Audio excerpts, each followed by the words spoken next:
KBS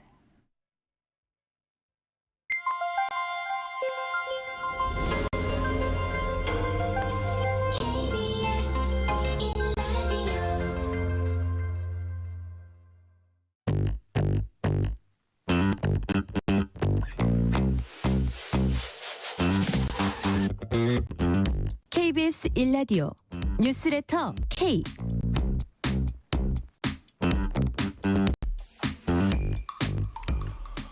안녕하세요. 뉴스레터 K 진행하는 전종철입니다.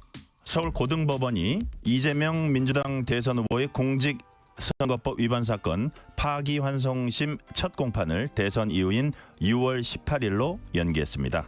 재판부는 대통령 후보인 피고인에게 균등한 선거운동의 기회를 보장하고 재판의 공정성 논란을 없애기 위한 거라고 밝혔습니다. 이재명 후보는 법원이 헌법 정신에 따라서 합당한 결정을 했다라고 환영했고, 국민의힘은 민주당이 대법원 파괴를 위해 작전을 시작했다 비난했습니다. 국회 법사위는 민주당과 조국혁신당의 주도로 조희대 대법원장에 대한 청문회 개정안을 의결했습니다. 한덕수 전 국무총리는 긴급 기자회견을 열고 단일화가 이뤄지지 않으면은 대선 본후보 등록을 하지 않겠다고 밝혔습니다. 1시간 뒤인 6시엔 김문수 국민의힘 대선 후보와 회동하는데 이 자리에서 단일화가 성사될지 관심이 쏠립니다. 정치 토크 코너에서 대선 변곡점이 될 이슈들을 홍익표 전 의원, 조혜진 전 의원과 자세히 분석해봅니다. 이어지는 인터뷰 코너에서 원영섭, 김문수 캠프 미디어 단장과 얘기 나눠봅니다. 10년간 이어진 국민건강보험공단과 담배회사 간의 담배 소송이 이번 달에 마지막 변론을 앞두고 있습니다. 법이 든 성배에서 자세히 살펴봅니다. 뉴스레터 K 지금부터 시작합니다.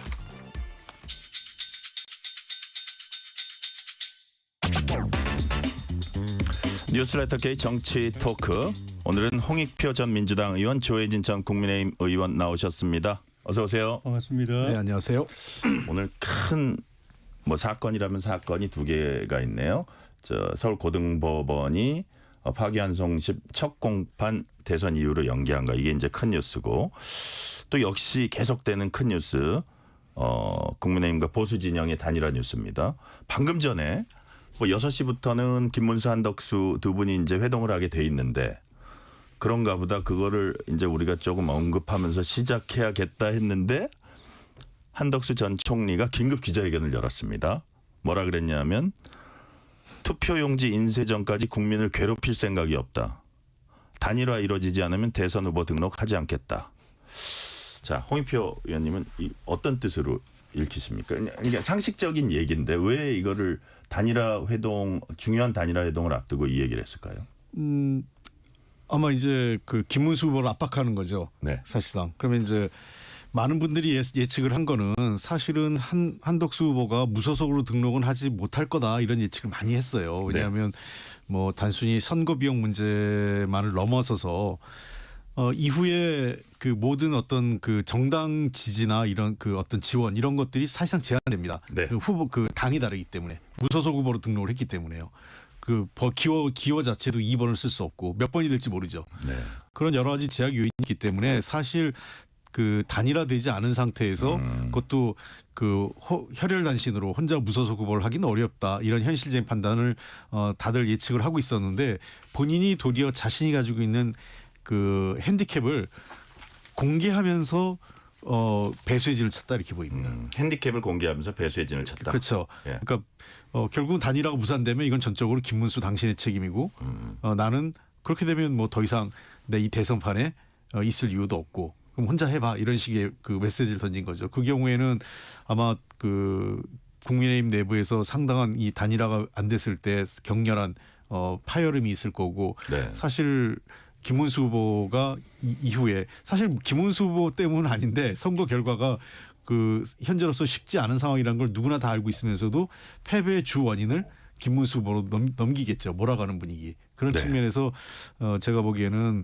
이 한덕수 후보가 먼저 거꾸로 본인의 약점을 드러냄으로 인해서 공세적 측면을 취한 그런 역설적인 방법을 택한 거죠. 자, 조혜진님, 이게 김문수 후보 측에서 그쪽에서 보면 아니 무슨 단일화 회동 앞두고 먼저 저렇게 선수를 치냐고 기분이 사실 나쁠 수도 있거든요. 근데 그럼에도 불구하고 만약 오늘 단일화 대면은 하지만 별 성과 없이 며칠 가느니 아예 그냥 하루 이틀 되게 좀 어떻게 보면 11일까지는 급한 상황이잖아요. 그런 것이 반영됐다고 봐야 되나요? 그렇죠. 네. 그러니까 뭐 한덕수 후보의 결단이라고 의미 부여할 필요도 없이 네. 이거는 그냥 뭐 좀 전에 표현하시면 상식적인 겁니다. 뭐 저도 그렇고 네. 단일화를 바라는 우리 당원들이나 지지자들도 단일화가 의미가 있고 거기서 시너지가 생겨가지고 이재명 후보하고 한번 싸워볼 만한 그림이 그려지려면은 기본 네. 전제가 그 후보 등록할 때 네. 그때 단일화를 해가지고 한 사람으로 등록하는 겁니다. 그게 뭐 김문수가 되든 한덕수가 되든 간에 네. 그걸 넘겨버리면은 김문수가 돼도 김문수로 단일화가 돼도 그 사이에 한덕수는 많이 망가지게 돼 있고 네. 고사작전에 말려가지고 결국 나가 떨어지는 꼴이 될 테니까 협상은 제대로 진행이 안 되고 시너지도 안 나면서 그냥 본인만 이상한 모양으로 그냥 드랍을 하면서 자동적으로 그냥 김문수가 단일화되는 형태가 될 테니까 그거는 네. 국민들 당원들 다 보고 싶어 하지 않은 그림이거든요. 한덕수가 되더라도 좀 전에 말씀하신 것처럼 그 무소속 후보로 나가야 돼요. 단일화라고 볼 수도 없는 거죠. 그 단일화 효과를 거두기가 어려운 네. 거죠. 그러니까 그거는 뭐 꼭 누가 뭐 이렇게 뭐 결단하고 배수진 친다는 게 의미 부여할 필요도 없이 그건 상식적인 거고 저만 하더라도 네네. 후보 등록 마음 때까지 단일화 안 되면 뭐 그 뒤는 사실 의미 없고 기대도 할 필요도 없다라고 저는 생각하고 있었기 때문에 네. 그런 그걸 이제 이야기를 한 거고 그런 측면에서 김문수 후보 측에다가 뭐 그쪽은 계속 뭐 저 투표 용지 인쇄 전에도 하면 되지 않느냐 뭐 사전 투표 하기 전까지만 하면 되지 않느냐 이런 이야기를 하는데 그거는 국민들도 바라는 것도 아니고 당원들 지지자들도 바라는 것도 아니고 그것도 하나는 뭐 이준석 뭐 이낙연 같이 하자 그러는데 그건 더더욱 하지 말자는 얘기로 들릴 수도 있거든요. 왜냐하면 두 사람이 하는데도 합의해가지고 단일화 그러니까. 하는데도 주말까지 될까 말까인데 예. 나머지 특히 이준석 후보는 딱 그냥 버팅기고 있는 사람까지 끌어들여가지고 합의하자고 하는 건 하지 말자는 하지 것을 말자는 갖다가 거고. 그렇게 표현한 걸로 다 예를 보이기 들어서 때문에 11일이 넘으면은 한덕수는 버티지 못할 것이다. 고사작전의 일환이라고 보는 거예요. 지금까지의 행위는. 예, 당연히 고사작전이고 근데 그거는 한덕수 후보 개인의 입장에서 보더라도 불명예스러운 거죠. 고사에 말려가지고 말라 비틀어져서 나가 떨어지는 모양. 그러니까 아예 오늘 단판 이전에 개인에게도 그냥 배수진을 쳤다. 불명예고 예. 본인이 생각하는 이거는 그 단일화를 바라는 이 국민 여론들한테도 표현이 그렇게 그 표현도 그렇게 했지만은 네. 그분들한테도 이거는 도리가 아닌 거죠. 예를 들어서 김문수 후보 쪽에서 볼 때는 예. 아니 부전승으로 올라와가지고 내가 세 차례 경선을 거쳐가지고 이 치열한 경선을 뚫고 나온 사람이 뚫고 나오자마자 빨리 단일화해야 하니까 이제 기분이 상했을 수도 있는데 또 본인이 거듭 약속을 했단 말이에요. 네. 즉각 나가겠다고. 왜 그 부분을 지키지 않느냐는 거에 있어서 이제 지적을 받고 있는 거고. 그럼에도 불구하고 한덕수 전 총리는 저분은 그냥 저러고 나와가지고 왠지 저쪽으로 밀어주려는 이것 때문에 이쪽에서 버티는 심리가 좀 있는 것 같거든요. 홍익표 의원님 어떻게 보셨어요? 일단 김문수 후보로서는 굉장히 불쾌하죠. 그러니까 이제 뭐 예선 뭐 그 세 차례나 그 뭐 8강전부터 4강전 그다음에 결승전까지 네. 올라왔는데 끝난 줄 알았더니 또 그 번외 게임이 더 중요한 번외 게임이 있는 거 아니겠어요? 그러니까 그리고 더군다나 당의 그 지도부나 그 다수의 의원들이 그 후보로 선정된 본인보다 밖에 있는 한덕수 후보 쪽에 몰아주기 위한 그러니까 경선의 들러리로 자기를 만드는 것 자체에서도 굉장히 불쾌하죠. 물론 그거 몰랐다고 생각하지 않아요. 네. 어느 정도는 알고 있었지만 당 후보가 되기 전과 후가 생각이 좀 바뀐 거죠. 첫 번째 저는 이런 생각이 있어요. 한덕수 후보하고 달리 김문수 후보도 두 사람 다 마찬가지인데요. 네. 다음에 정책 행보가 거의 하기가 어려워요. 연령이나 이런 걸 봤을 때 김문수 후보가 다음에 또 무슨 다음 정부에서 무슨 내각이나 뭐 장관이나 뭐 총리나 이런 걸 하기도 그렇고 아니면 당에서 당대표를 한다든지. 당대표를 하기도 그렇고 뭐 국회의원을 다시 하기도 그렇고 사실 이번이 마지막 도전이거든요. 되면 좋고 안 되면 그만이고 이미 홍준표 시장이 선택한 그런 방식이 되는 거죠. 근데 어렵게 쟁취한 후보 자리, 그 대선 후보 자리를 네. 그래도 제2 정당이죠. 지금 여야가 없으니까 제2 정당의 대선 후보 자리를 그냥 뭐 그 손쉽게 누구한테 내놓는다 이거 쉽지 않습니다. 그리고 약간 한 가지 오전하고 좀 달라진 거는 저는 오전에 제가 그 조혜진 의원님한테 말씀드린 거는 네. 사실 그 대법원의 판결로 인해서 이재명 후보가 잘못하면은 후보직을 상실할 수 있고 이 경우에는 그냥 잘하면은 대통령직이 그대로 내가 독차지할 수 있다. 한덕수 후보는 고사시키고 이재명 후보는 대법원이 날리고 이러면 내가 오지로 그냥 혼자 단독 레이스로 되는 거 아니야 했는데 일단 이재명 후보 같은 경우는 네. 리스크가 사라졌어요. 일단 대선 때까지는 후보로서 정상적으로 완주할 수 있게 돼 있는 상황이 되다 보니까 그 변수가 사라지면서 김문수 후보 측의 생각도 약간 흔들릴 경우가 있어요. 그리고 저는 한덕수 후보가 저런 입장을 낸 거는 오디언스, 그러니까 듣는 사람이 두 군데입니다. 하나는 그 김문수 후보고 또 하나는 국민의힘 저 지도부를 포함한 의원들이에요.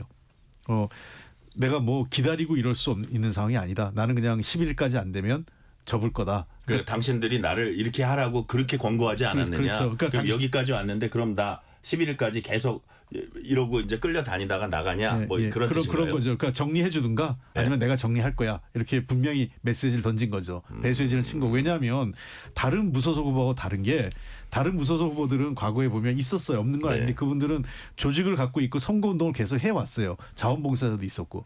근데 한덕수 후보는 지금 선거운동 자체가 그 불가능한 상태예요. 아무런 그 일부 그냥 서류 정리해주는 과거 공무원 시절에 인연 있던 총리 시절에 인연 있던 몇몇 사람 가서 일을 해주는 거 지금 아니에요? 사실상 할 수 있는 게 없어요. 없어요. 그러니까 SNS조차도 할 수 있기가 쉽지가 않아요. 그런 상황이기 때문에 국민의힘 후보가 되지 않고 무소속으로 나간다는 것은 돈 문제를 떠나서 돈도 문제지만 그걸 떠나서 이미 선거운동을 실시할 조직이나 그 운동원이 아예 없는 상태예요. 지금 현재로서는. 그러니까 선거운동 자체가 불가능한 거죠. 네.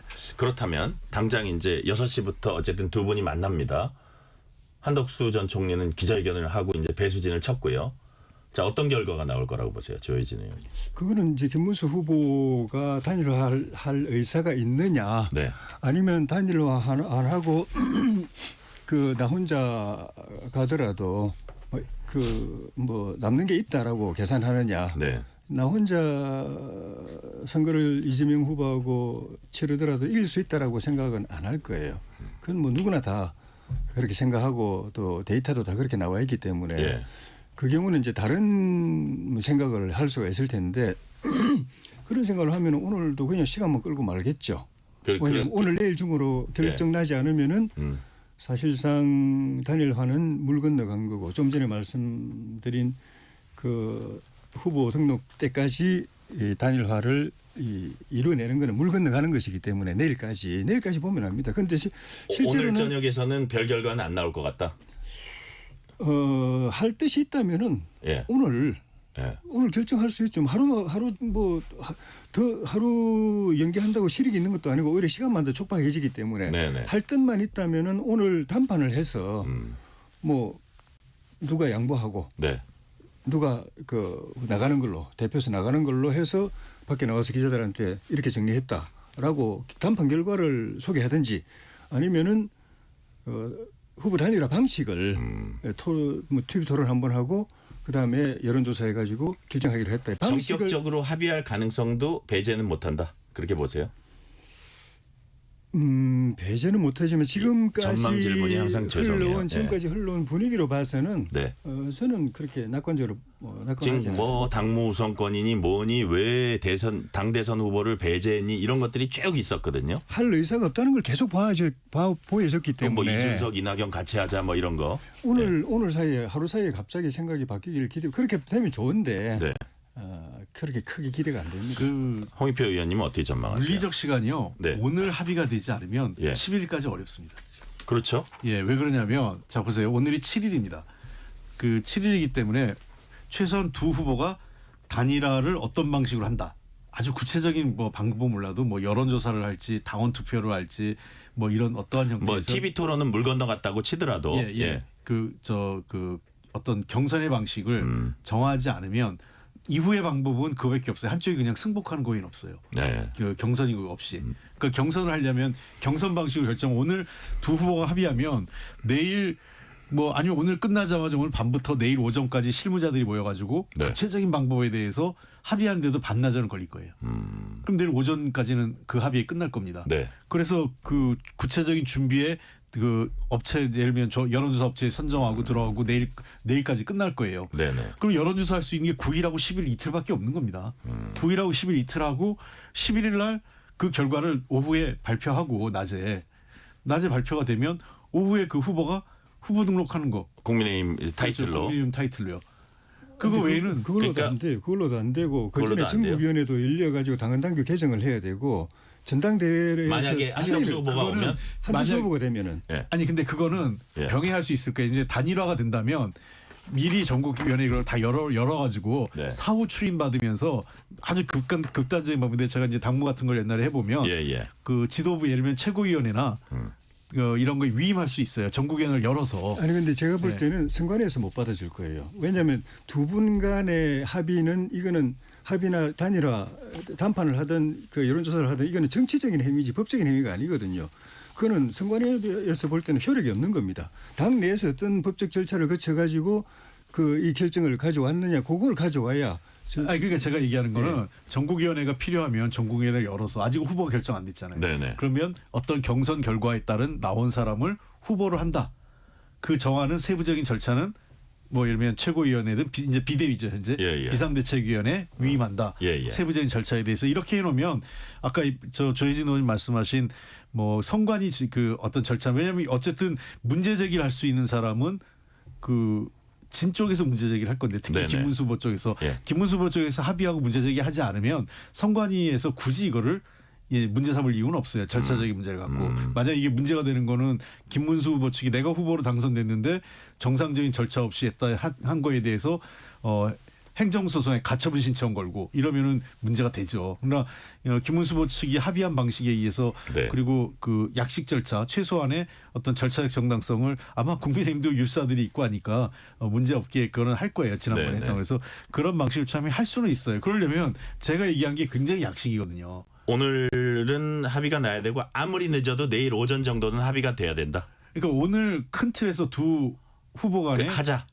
이게 합의가 되는 그리고 거고 내일 낮에까지 어떤 세부적인 방안이 나오고 방안이 양측 그 대리인들이 모여가지고 실무 합의가 돼야 되고 그래야지 9일 10일 여론조사하고 뭐 이런 식일 거 아니에요. 그렇죠. 그 예를 들면 그래야 8일 오후에 업체 선정해서 그 업체가 그 9일 10일 여론조사를 하든 당원 투표를 하든 뭘 어떤 방식이든 뭘 돌릴 거 아니겠습니까? 예, 예. 그러니까 그거를 할 수 있는 물리적 시간은 그렇게밖에 안 된다는 거죠. 야, 그러니까 오늘 저녁에 어쨌든 합시다 하고 내일 정도의 세부적인 안을 마련해야 겨우 11일까지는 된다는 한덕수 말씀이시네요. 후보가 얘기한 11일 날. 근데 그거 아닌 방식은 뭐겠어요?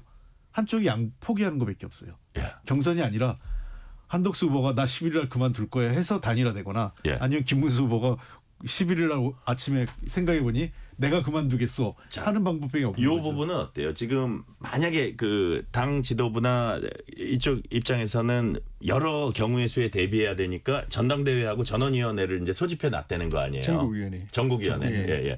소집해 놨는데 뭐 무슨 사람 바뀌는 것처럼 후보 바뀌는 것처럼 이렇게 했다 그랬는데 그거는 한덕수 후보가 만약에 이겼을 경우에 대비해서 빨리 절차를 진행하려 그런 거라고 빨리가 아니라 이양수 사무총장이 법적인 얘기했거든요. 절차를 진행하지 않으면은 예. 단일화한 게 아무 의미가 없어져 버려서 그- 선관위 등록이 안 되기 때문에 그러니까 그거는 갖춰놔야 되는 거예요. 그럼요. 절차적 정당성이 있어야죠. 당에서 그 준비 안 해놨다가 저 후보 간에 단판 김문수 캠프에서는 그것도 비난하던데. 그러니까 그게 다 핑계로 느껴지는 게 빤히 보이는데 예. 만약에 그두 후보 간에 담판을 하든 여론조사를 하든 후보가 결정이 됐는데 그 여건을 갖춰놔야 될 거 당에서 아니에요. 그 준비 안 했다가 그냥 무산이 돼가지고 선관위 등록 안 되는 황당한 일이 벌어지면 그 당꼴이 뭡니까? 다 실무자들은 당 주자들은 다 당연히 준비해야 되는데 전국위원회 전당대회는 뭐 어떤 경우든 반드시 준비해야 될 아니, 거다. 김문수 후보가 될 예, 경우는 필요 그러니까. 없고 예. 한덕수 후보로 될 경우는 반드시 거쳐야 되는 또 건데 국민의힘 들어와야 되니까. 지금부터 준비를 해야 되는 건데 그거를 꼬투리 잡아가지고 뭐 이상하게 이야기하는 거는 그 다 보면은 결국 안 하겠다는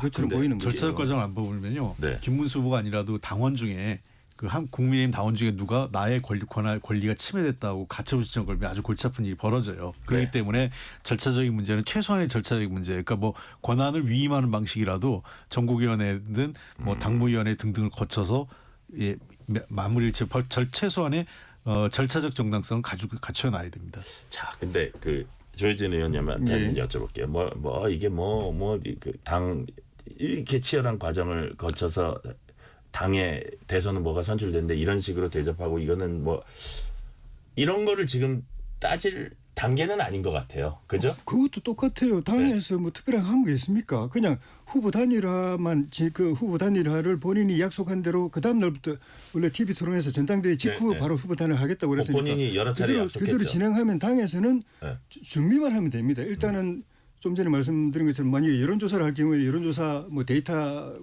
확보하고 네. 그다음 방식 조사 기관들 당에서 그동안에 몇 차례 했지 않습니까? 뭐 그걸 중심으로 해서 미리 준비를 하고 그다음에 법적인 절차 전국위원회하고 전당대회 준비하고 네. 그다음에 후보 됐을 경우에 선거운동 준비하고 선거 뭐 차량이라든지 네. 또 정책 공약 그다음 홍보물 이런 거 준비하면 되는데 당 지도부는 그것만 하면 돼요.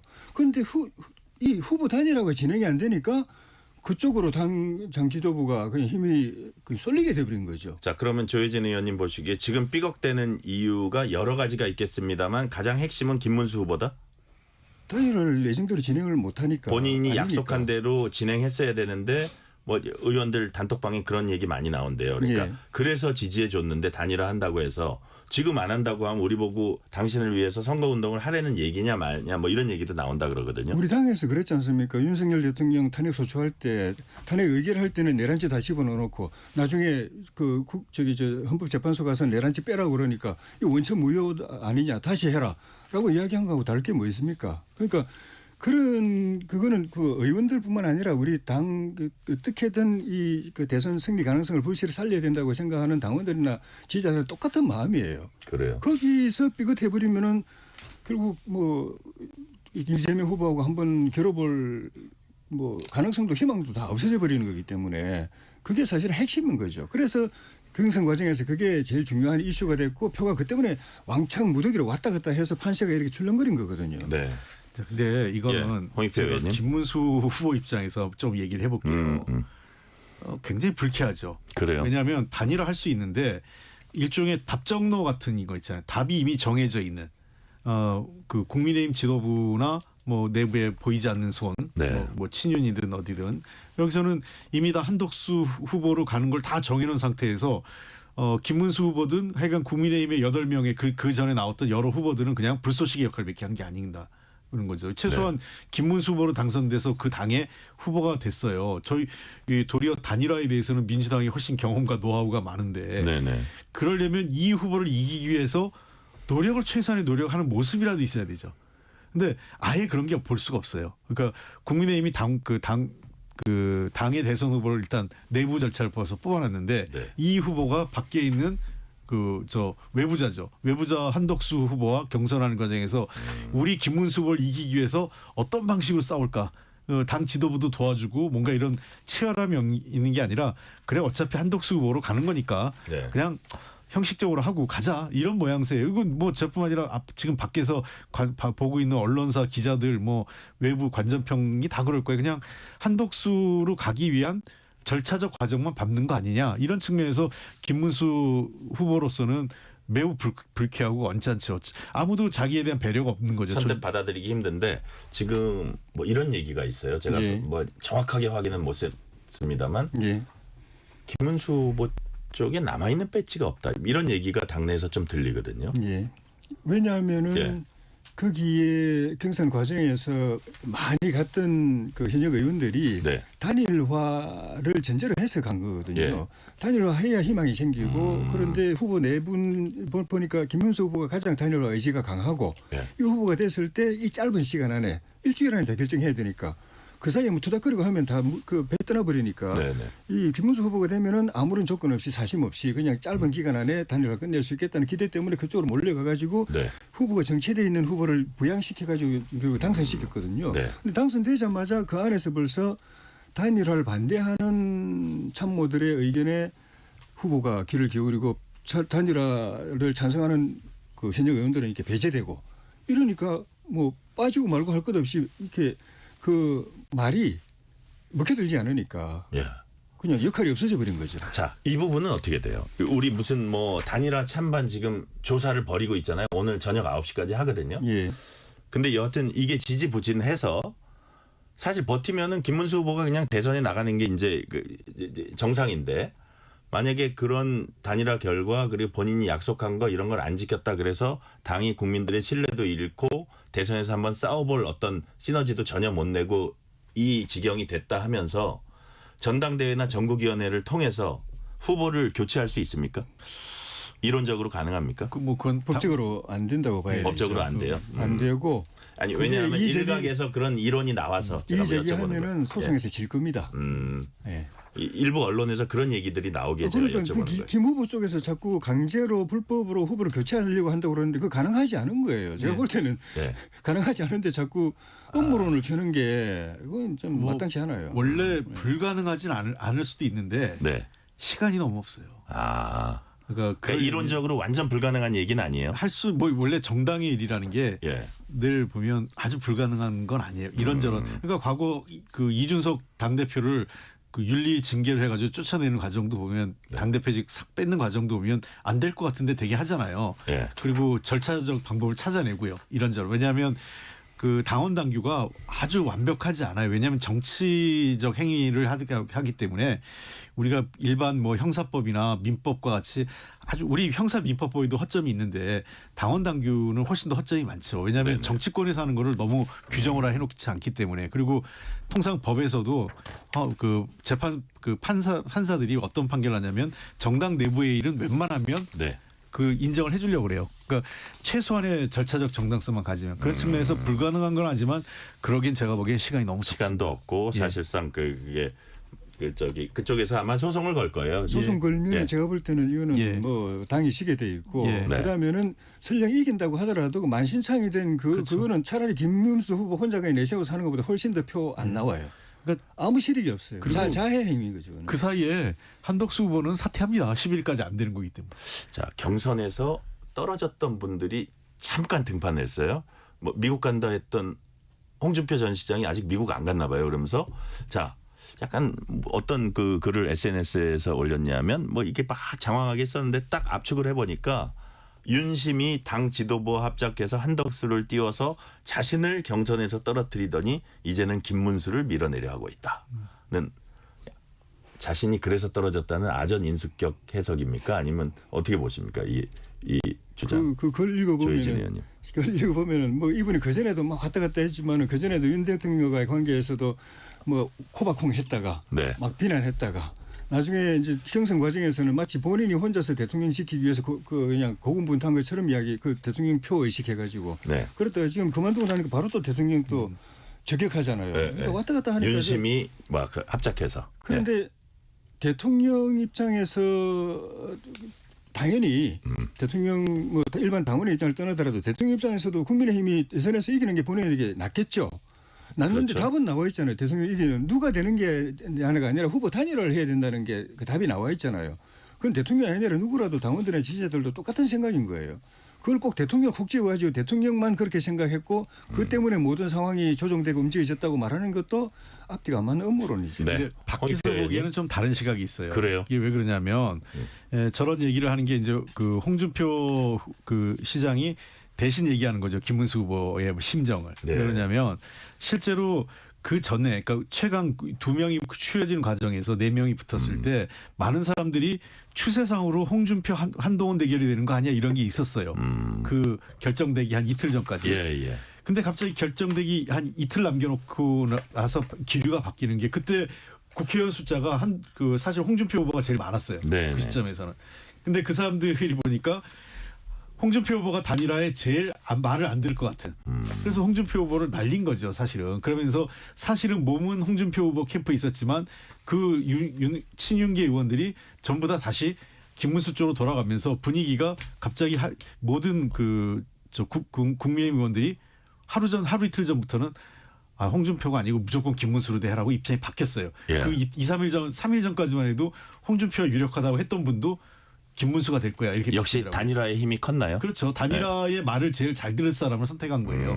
그래서 홍준표 후보를 제일 먼저 날리고 제일 말을 안 들을 것 같으니까. 네. 그리고 두 번째가 한동훈 후보가 또 소극적 같으니까 날리고. 실제로 소극적이었어요. 예. 그러니까 김문수 약간의 이제 재발등 제가 찍은 격 그리고 뭐 약간 배신감 이런 게 있는 건 맞죠. 그러나 어찌됐든 그 김문수 후보는 나는 후보가 되는 과정에서 네. 단일화에 노력을 하겠다는 거지 단일화 안 되면 뭐 모든 걸 다 한다 이건 또 아니야라고 자기 입장을 대변할 거예요. 그러니까 이게 복잡한 겁니다. 단일화 과정이요. 네. 그러니까 이게 될 텐데 네, 조혜진 중요한 의원님. 거는 이게 뭐 대통령이 지시해가지고 의원들이 움직인 게 아니라 의원들이 다 선거 안 한 사람이고 정치 안 한 사람들이잖아요. 예. 그래 이겨야 되고 예. 다 상식적인 판단해가지고 그렇게 움직이는 것이. 이기는 방식으로 따라다닌 거예요. 그럼요. 그걸 뭐 아무 생각 없이 있다가 대통령이 이래라 가라면 이러고 가고 저래 가면 저래 가고 그게 홍 대표가 홍준표 시장이 그런 식으로 말하는 게 사실은 말이 안 되는 거예요. 지금 대통령이 영이 먹힐까요? 저는 대통령 영보다는 예. 소위 친윤계 그리고 당권파들이 자기 살 길 찾는 방식이에요. 저는 뭐 대통령 이래라 저랬다까지 생각하지 않는데 무조건 그 대통령 선거에도 이긴 것도 하나. 두 번째는 대선에 혹시 지더라도 자신들의 당권을 계속 유지하려는 거. 두 가지에서 최적의 후보를 찾아가는 거죠. 네, 이 시간 교통 상황 알아봅니다. 라디오 교통정보센터 서휘영 리포터 나와주세요. 네, 이 시각 교통정보입니다. 서울 시내 올림픽대로 공항 쪽 성수대교에서 여의상류까지 정체인데요. 그 사이 한남대교 2차로에 추돌사고 나서 혼잡을 더합니다. 이어서 고속도로는 수도권 제1순환선 판교에서 일산 쪽 시흥에서 중동까지 쭉 정체고요. 같은 방향 경기 동쪽에서는 구리나들목 4차로에 승용차 추돌사고 있습니다. 일대 혼잡합니다. 서해안고속도로 서울 쪽 발안에서 용담터널까지 속도 더디고요. 다시 일직분기점부터 정체입니다. 또 나란히 가는 평택 시흥선도 송산마도부터 차간거리 좁혀집니다. 경부고속도로 서울 쪽은 오산에서 속도가 더디고요. 이후 달래내고개에서 반포 지나기 어렵습니다. 인천 방향 영동고속도로는 동수원에서 부곡까지 정체, 다시 둔대분기점과 월곶에서 속도 주춤하고요. 남해고속도로 부산 쪽 북부산 요금소에서 덕천까지 밀립니다. KBS 교통정보센터였습니다. 퇴근길, 당신과 함께 있는 세상 이야기. KBS 1라디오 뉴스레터 K. 문자 샵 9730, 짧은 문자 50원, 긴 문자 100원. 어플리케이션 콩은 무료. 유튜브 KBS 1라디오 계정 채팅창도 열려 있습니다. 실시간 교통 상황 살펴봤습니다. 홍익표 전 의원, 조혜진 전 의원과 뉴스레터 K 정치 토크 이어가겠습니다.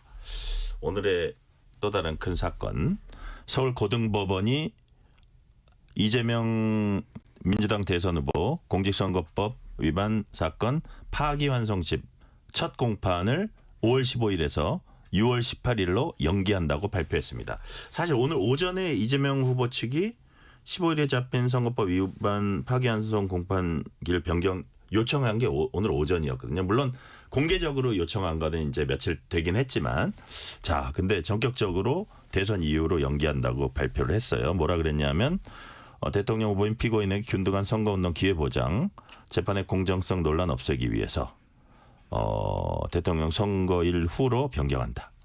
조혜진 의원님 어떻게 평가하십니까?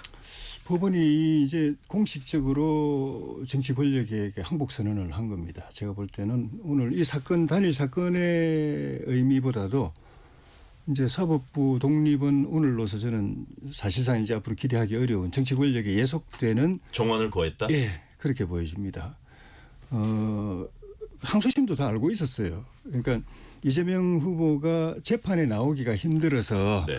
심리기일을 연기해 달라는 게 아니라 심리기일을 빨리 진행하는 거 보니까 6월 3일 투표 전에 이게 그 선고를 하려고 하는 거 아니냐. 그 선고를 연기하고 싶어 가지고 이야기한 거고 재판부도 그거 다 알고 있었던 거예요. 근데 첫 공판도 그냥 확 뒤로 했다? 심리기라고 해봐야 뭐 강제로 구인할 것도 아니고 어차피 의혹은 안 나올 거잖아요. 네. 그거는 뭐 그 연기하라 안 하나 의미가 없는 거거든요. 이제 그 전에 선고할까 봐서 선고 안 나오게 하기 심리를 위해서? 연기하면은 당연히 선고도 연기되는 거니까 예. 그걸 알면서도 받아줬다는 거는 그쪽의 요구에 굴복한 거죠. 그거는 이 대법원이 그 전에 원래 이 사건이 2023년 말에 9월에 종결돼야 될 사건을 지금 여기까지 끌고 온 거는 사법부가 사실 좀 앞으로 이제 독립성 내시기 어려운 상황이라서 대법원이 결단하고 그렇게 했는데 네. 그 뒤로 이제 전방위적으로 그냥 사실상 뭐 엄청나게 법원을 모든 수단을 향해서 동원하겠다. 예. 저 유례 없는 그런 협박을 했는데 거기서 사실은 결기를 가지고 버텨내야 사업부 독립이 계속 유지가 되는데 네. 이렇게 돼버리면은 이제는 약점 보인 거거든요. 예. 그 민주당뿐만 아니라 우리 바라보는 우리가 바라봐도 정치 권력에 이렇게 그 굴종하는 그 무릎 꿇는 약점을 딱 보인 거기 때문에 이제는 민주당만 대법원을 만만하게 보는 게 아니라 정치 권력이 다 그렇게 볼 거고 국민들도 그렇게 볼 거예요. 그러니까 자. 이제 독립은 끝난 겁니다. 자, 홍익표 의원님, 제가 이런 식으로 저기 질문을 드릴게요. 예를 들어서 이게 5월 15일로 했다가 뭐 이런저런 여러 가지 사회적 논란이 있어가지고, 아이 그래 그러면 여러 가지 이게 그 선거운동의 기회 이거 중요하니까 해서 했으면 괜찮은데 그 사이에 뭐가 있었냐면 정말 민주당의 파상 공세가 있었거든요. 그러니까 모든 입법과 동원하고 뭐 대법원장 탄핵하고 뭐 하고 재판을 멈추게 하겠다 그러고 막 엄청난 그 공격이라 그럴까요? 파상 공세가 있었고 거기다가 뭐 법안도 예를 들어서 뭐 저기 대통령이 되면 재판을 그냥 중지해 버리는 법안을 명시하는 법안, 그다음에 공직선거법의 그 행위 부분 빼는 거. 그러니까 모든 거를 다 입법에서 하는 그런 모습들을 무서운 모습들을 사실 보였거든요. 그 와중에 이게 나왔다 그러면 굴복이라는 말도 맞지 않겠느냐 이런 주장도 할 수 있을 것 같아요. 어떻게 보세요? 하여간 이 과정에서 조희대 대법원장과 대법원에 대해서 정말 할 말이 많은데요. 예. 저도 제가 좀 진정하고 차분하게만 말씀을 드릴게요. 네네. 자, 그러면 왜 그런 상황에 갔을까? 민주당이 그 강력 대응을 하고 모든 수단을 그 갖고 대응을 하겠다고 했을 이유를 원인 제공을 대법원이 한 거죠. 그러니까 어떻게 그 굉장히 중요한 사안 아니겠습니까? 그러면 최소한의 633의 원칙을 해도 이렇게 빨리 할 이유가 없었어요. 그러니까 소부에서 전원 합의체로 가는 과정, 그리고 전원 합의체에서 결정내는 과정이 매우 이례적으로 무슨 속도전하는 것처럼, 그러니까 이거는 아까도 얘기했지만 이것도 일종의 답정너죠. 답은 정해진 거였어요.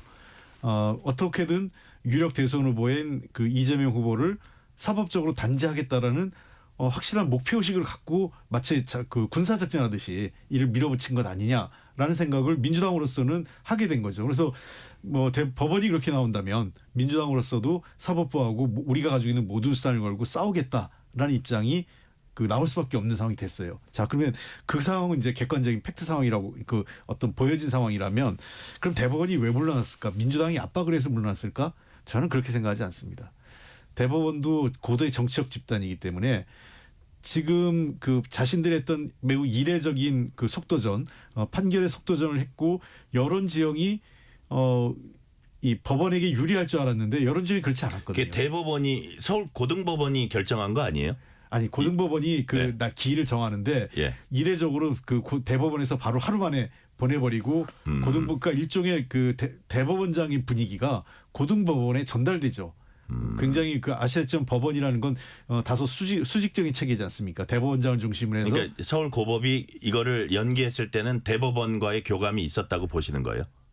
그렇죠. 그 연기도 그래요? 그렇고 처음에 기일 정할 때부터 정할 때도? 굉장히 속도전이었잖아요. 보통은 한번 모여서 회의하고 언제 할까 이렇게 하는데 받자마자 그 저 15일로 딱 발표해가지고 그것도 송달을 그를 직접 사람을 시켜가지고 인편 송달을 통해서 마치 이제 이재명 그 당사자인 이재명 후보를 찾아다니는 것처럼 네. 이렇게 해서 하는 것도 매우 이례적이죠. 통상은 먼저 우편을 보내서 전달이 안 되면 그 다음에 인편을 쓰는 것이 바로 인편을 쓰는 경우가 없어요. 그 법원에서. 그러니까 그런 것 자체가 이례적인 거예요. 그러니까 국민들에게 동의를 받고 그다음에 그 최소한 법원이 하는 행동이 정당하고 민주당이 너무 과하다 이런 얘기를 하려면 법원도 정상적인 절차를 따라야 되는 거죠. 근데 법조계에서는 또 어떤 얘기도 나오냐면 그러면 이게 예를 들어서 이제 중요한 사안이고 그런데 이걸 최종 파기 재판한 것도 아니고 그러면 선거가 남았다고 판결을 안 하는 게 과연 옳으냐. 그리고 그 판결을 한 시점이 예를 들어서 뭐 대선 후보 등록일 뭐 하루 이틀 전도 아니고 나름대로 그런 것까지 신경 써가지고 한 5월 1일이었나요? 그렇게 이제 했잖아요. 그럼 과연 안 하는 게 맞냐 이런 또 반론도 있어요. 그러니까 저는 이렇게 생각을 합니다. 지금 시점이 대법원이 이 문제를 재단하고 뛰어들기에는 시점이 너무 늦었어요. 그러니까 사실은 그 대선 앞두고 이게 3월 정도였다면 대법원의 판결 저는 뭐 할 수도 있다고 생각을 해요. 그러면 아직 그 그 대통령 선거 일정도 확정이 안 된 상태고 네. 탄핵 전이니까요.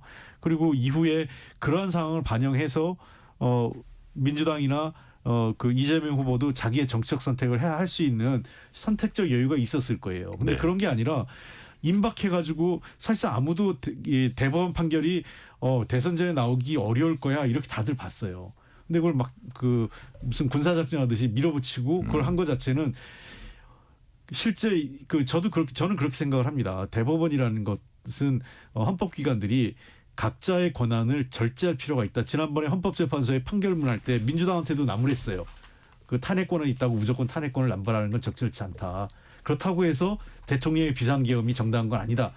그래서 파면하겠다라는 게 헌법재판소의 판결이면서 헌법기관들이 자신의 권리를 행사하는데 절제하고 네. 이런 그 뭔가 그 고민해야 된다 이런 게 있잖아요. 국민적 시각에서 대법원이 어떤 그 유죄 판결을 하고 그 법을 집행하는 것 자체는 또 하나 맞아요. 그 있을 수 있지만 그렇다 하더라도 지금 시점이 대통령 선거를 내일 모레 앞둔 시점에서 그러한 그 자기들의 헌법적 권리를 무제한으로 쓰는 것이 절제하지 않고 쓰는 것이 과연 우리 사회 공동체 이익에 부합하느냐? 저는 그렇지 않다고 생각합니다. 이번 경우는. 네. 자, 지금 막 들어온 그 소식을 보니까 서울중앙지법은 대장동 1층 공판도 대선 이후로 연기됐다 이런 그 소식이 들어와 있고요. 아까 그 6월 18일로 첫 공판 파기환송심 첫 공판 그 연기된 거 보고 이재명 당사자죠. 이재명 대선 후보는 법원이 헌법 정신에 따라서 당연히 해야 될 합당한 결정을 했다. 국민이 주권을 행사하는 중요한 시기이므로 주권 행사에 방해가 되지 않는 게 중요하다 이렇게 발언했습니다. 자, 일단 이재명 후보의 목소리 들어보고 얘기 이어가겠습니다. 저는 기본적으로 여전히 사법부를 신뢰합니다. 그러나 언제나 그렇듯이 모든 구성원들이 균질하지가 않습니다. 사법부 독립을 지켜내고 또 앞으로 이런 일이 발생하지 않도록 경계를 삼는 일은 반드시 필요한데 어떤 조치가 필요할지는 역시 건전한 국민의 상식 그리고 구성원들의 치열한 토론을 통해서 정해질 것으로 생각합니다. 반드시 지켜야 될 사법 독립 정말 중요합니다. 우리가 사법부를 보통 인권과 민주주의의 최후 보루라고 합니다. 보루라고 하는 말이 가지는 그 의미를 한번 생각해 보시기를 바랍니다. 자, 조희진 의원님, 네. 사법부 신뢰한다면서도 모든 구성원이 균질하지 않다. 어떤 조치 필요한지는 치열한 토론 통해 정해질 것이다. 이게 이제 약간 대법원을 향한 대법원장을 향한 얘기로 이제 해석이 되는데 이런 가운데 국회 법사위에서 민주당과 혁신당 주도로 조희대 대법원장 대선 개입 의혹 진상규명 청문회를 채택해서 의결했습니다. 오는 14일에 열기로 했어요. 아까 말씀드린 그런 법안들도 진행되고 있고 이런 것들은 오늘 그 공판이 연기된 것과는 별개로 진행되는 분위기거든요. 이런 흐름은 어떻게 보세요? 이제 좀 전에 말씀드린 것처럼 법원이 확실하게 약점을 보였기 때문에 이제는 확실하게 길들이는 쪽으로 채찍 그 당근보다도 채찍으로 길들이는 쪽으로 가겠다는 이제 선언을 하는 것이죠. 네. 그래서 말씀드린 것처럼 법원은 이렇게 정치 권력이 채찍을 휘두를 때 법원이 그 살아나는 길은 그냥 굴복하는 것과 또 그 끝까지 저항하고 네. 꼿꼿이 서 있는 것 두 가지가 있는데 지금 이제 굴복하는 쪽을 선택했거든요. 근데 굴복하면 봐주나요? 안 봐줍니다. 아, 채찍이 먹혀드는구나. 당근을 줬더니 그냥 좋아만 하고 먹기만 하고 말은 안 되는데 채찍을 휘둘렀더니 바로 그냥 깨갱하고 꼬리 내리네.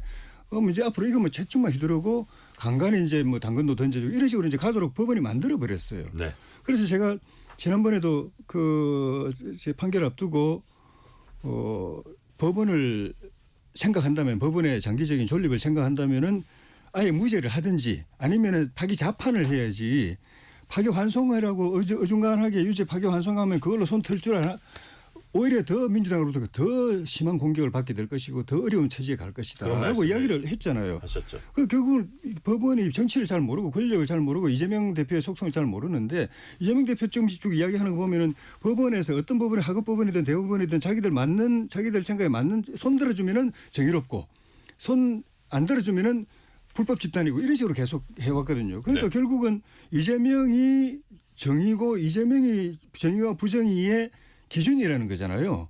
그런데 이재명이라는 사람은 어떤 사람입니까? 평생을 수단 방법 안 가리고 그냥 반칙으로 살아오고 전과범이에요. 그 전과범이 정의와 부정의의 기준이 되는 나라. 그거는 암담하죠. 자, 제 녹취 하나 듣고 질문 드릴게요. 같이 묶어서 하시면 됩니다. 시간 관계상 국민의힘 크게 반발하고 있습니다. 의원총회에서 권성동 원내대표 목소리 들어보시겠습니다. 권력의 위협에 굴하지 않고 흔들림 없이 재판을 진행하는 것이 상권 분립 헌정 질서를 지키는 사법부의 책무임에도 불구하고 오늘 이재명 2심 파기환송부 재판부는 이재명 세력의 압력에 밀려 공판기일을 한 달 연기했습니다. 참으로 유감스럽고 개탄스러운 결정이 아닐 수가 없습니다. 이제 이 나라 민주주의를 지켜낼 마지막 희망은 우리 국민의힘과 국민에게 있습니다. 승리를 위한 통합, 승리를 위한 단일화는 우리의 후보이신 김문수 후보께서 국민과 하신 약속입니다. 단일화 논란이 더 장기화될수록 실망감과 피로감만 가중시킬 뿐입니다. 이제 더는 시간이 없습니다. 오늘 반드시 단일화를 확정해야 합니다. 자, 홍익표 의원님, 조혜진 의원님은 법원이 확실히 굴복했다. 그리고 권성동 원내대표는 민주당이 오늘 대법원 파기에 위한 전면전 시작했다 주장했습니다. 어떻게 보십니까? 아, 글쎄요. 뭐 아까 너무 과하게 뭐 그 이재명 대표 뭐 범죄자 뭐 그 이재명 대표가 그 찬성하지 않으면 뭐 모든 기준은 이재명 대표 기준에 이거 너무 과한 말씀이고요. 어쨌든 그 지금까지의 그 민주당의 또 이재명 후보와 민주당의 일관된 입장은 지금까지의 모든 기소와 상당수의 기소가 네. 매우 정치적으로 이루어졌다. 그러니까 3년 내내 이 윤석열 집권 3년 내내 결국은 정적에 대한 정치 수사만 기속돼 왔던 것이고 그것이 그 이것저것 기소하고 원래 저는 이럴 것 같아요. 원래 본질이 네. 대장동 수사 아니었습니까? 그럼 대장동 수사로 검찰이 승부를 봐야 되는데 그거로부터 명확한 이재명 대표를 잡을 만한 게 나오지 않으니까 이게 성남FC, 쌍방울 그러다가 나중에 또 그와 관련된 연관된 파생된 거죠. 그 공직선거법 위반하고 위중교사 등으로 전방위적으로 확산된 거거든요. 네. 법인카드 문제까지. 그러니까 이렇게 전례 없이 그 대통령 선거에서 경쟁했던 사람을 그 전방위적으로 별건 수사, 별건 수사를 한 적은 없었습니다. 그리고 법원이 저는 이런 것 같아요. 지금 시점에서는 여러 가지 그 사회 공동체 지금 이 비상계엄 이후에 그 대통령을 탄핵시키고 이제는 새로운 민주정부를 위해서 국민의 선택의 시간이 왔는데 이 시점에 와서 정상적으로 해도 문제가 될 수 있는 상황을 네. 그 비정상적이고 매우 이례적인 식으로 속도전을 내서 유력 후보를 날리겠다. 이것은 너무 과도했다는 거죠. 도리어 정말 그 대법원이 뭔가를 하고 싶었다면 이 기간에 헌법재판소하고 대법원이 헌법 제84조에 대한 해석을 어떻게 할 건가를 해야 돼요. 왜냐하면 이것이 대선 이후에 불씨가 되고 있거든요. 여야가 분명히 이거 갖고 또 싸울 거예요. 또 헌법재판소로. 그러니까 어느 한쪽이 유리하게 나오면 그거는 더 큰 파장을 일으킬 텐데 아니, 가능하겠습니까? 그 문제에 대해서 그 논란 지금부터 논의를 해야죠. 어차피 이거는 예. 대법원과 헌법재판소로 가게 돼 있어요. 대법원은 할지 말지를 네. 결정하지 않겠습니까? 대법원이 하겠다 안 하겠다 하는 순간 하면은 민주당이 헌법재판소로 갈 거고 안 하겠다고 하면 국민의힘이 갈 거예요. 또 형사소송법이 발효가 돼서 우리 민주당이 집권해서 네. 형사소송법을 발의하면 그 형사소송법을 위헌 여부를 그 국민의힘이 가져가지 않겠어요? 당연히 84조 해석과 관련돼서 네. 등등의 논란이 있기 때문에 최고법원인 헌법재판소와 대법원이 네. 이 불확실성을 해소하는 데 지혜를 모아야 되는 거지 유력 후보를 속도전을 해서 날리겠다 이렇게 하는 것은 국민의 지금 그 선택의 시간이 왔는데 선택의 시간을 그 임명된 권력인 사법부가 재단하는 것은 너무 과했다. 그러니까 아까 네. 얘기했던 헌법재판소 판결문에 있던 헌법기관들이 자제와 그 절제를 해야 될 덕목을 뛰어넘은 판단이었다고 생각을 한 겁니다. 자, 조혜진 의원님, 예. 홍익표 의원님이 이제 헌법 84조 얘기를 하셨는데 오늘 이재명 후보는 그 질문을 받고 뭐 그 헌법 84조 논란은 때가 되면 그때 가서 논의하자 이랬는데 사실상 이재명 후보가 대통령이 되면 뭐 여러 가지 입법적인 수단이나 동원해 가지고 재판은 그 난망하다고 보십니까? 어떻게 보십니까? 재판 안 열리는 거죠. 6월 18일 기일 연기한 거는 그러면- 아무 의미 없고. 그럼 6월 18일로 연기한 재판부는 그때 가서 이재명 후보가 대통령이 되면 이거 뭉개져도 상관없다고 생각한 건가요? 그것까지도 생각했을 것 같아요. 왜냐하면 그래요? 대법원 판결 자체가 면소가 될 가능성이 많아졌어요. 민주당이 지금 그 법안 추진하고 있는 걸 보면은 네. 첫째는 이제 84조에는 논란이 있기 때문에 그거는 어느 한쪽으로 이론이 확실하게 기울어 있을 때는 그거 반대쪽으로 되는 입법을 하면은 위헌 가능성이 있는데 논란이 있을 때는 국회 그 의사가 존중될 수밖에 없어가지고 그게 그 민주당 입법대로 대통령 재임 기간 동안에 재판 안 하는 걸로 되면은 그거 끝나는 겁니다. 6월 18일부터는 6월 18일도 안 열리고 대장동 뭐 2일 연기하고 나머지 다 연기한 거 다 안 열리게 돼 있고 그보다 더 심각한 거는 그 공직선거법 개정으로 인해서 면소가 돼 버려요. 아예. 네. 재판을 대법원 판결도 이제 의미가 무효가 되는 거죠. 죄가 재판 없어진다? 자체가 안 열리게 되는 상황이 오기 때문에 네네.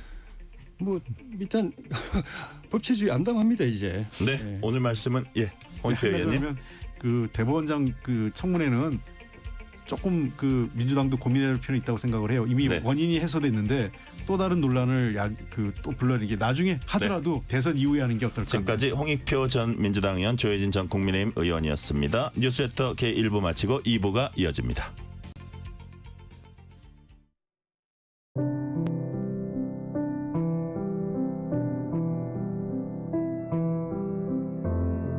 KBS 라디오 연중기획 희망충전 대한민국 637번째 이야기.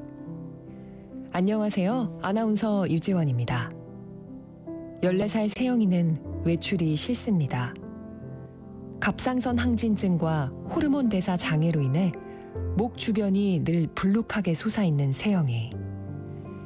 자신을 향해 세균이라고 부르며 놀리고 따돌리던 친구들의 모습이 생각나 현관에 나가는 것조차 두렵기만 한데요.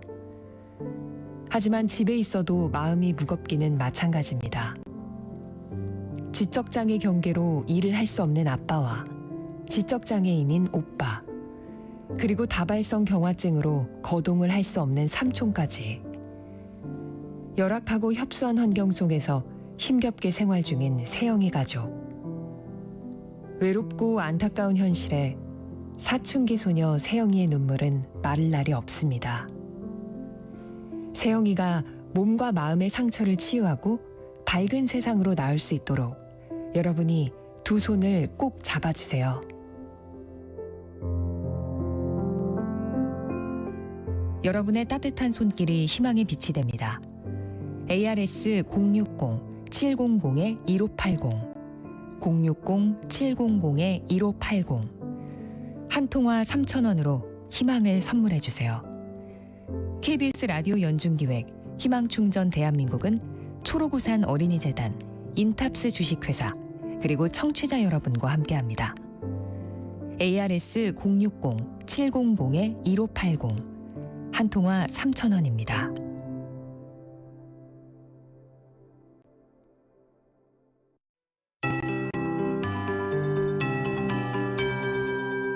KBS 58분 날씨. 다시금 평일로 돌아온 수요일입니다. 오늘도 낮 동안에 대부분 선선했습니다. 가장 높이 오른 대구가 23.7도까지 오르는데 그쳤고 서울은 오늘 21도대까지 올랐는데요. 내일은 오늘보다 좀 더워집니다. 이번 주 중 가장 기온이 높겠는데요. 서울은 내일 25도까지 기온이 예보되어 있습니다. 중부지방 대부분 25도 선까지 올라서 약간 더운 느낌이 들겠습니다. 남부지방도 대부분 24도, 23도 안팎을 보이면서 주로 중부지방의 기온이 약간 높긴 하지만 내일은 옷차림은 오늘과 좀 다르게 해주시는 게 좋겠고요. 모레는 전국에 비 소식이 있습니다. 모레 전국에 비가 오긴 하지만 남해안과 제주를 중심으로 가장 강하고 많은 비 예보가 있는데요. 이 모레비는 글피 토요일 수도권과 강원 충북으로 조금 더 이어질 것으로 예상되고요. 예상 강우량은 중부지방의 경우 5에서 30mm지만 남부지방은 20에서 80, 많은 곳은 일부 남해안 쪽으로 80mm 이상, 또 산지, 제주 쪽으로는 150에서 200mm 이상이 예보됐으니까요. 주의를 하셔야 되겠습니다. 내일 아침 기온은 서울이 10도 등 전국이 6도에서 13도, 내일 낮 기온 서울 25도 등으로 잠시 더웠다가 비가 오면서 기온이 꺾이겠습니다. 지금 서울 기온 18.2도입니다. 최영우였습니다.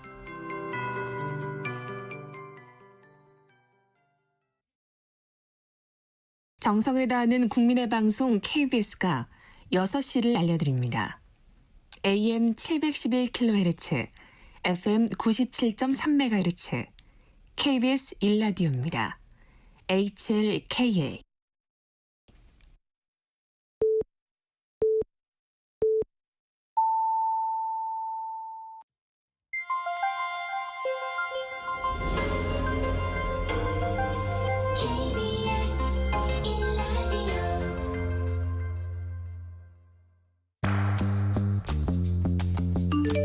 여러분은 지금 퇴근길 시사편지 한 장, KBS 1라디오 뉴스레터 K를 듣고 계십니다.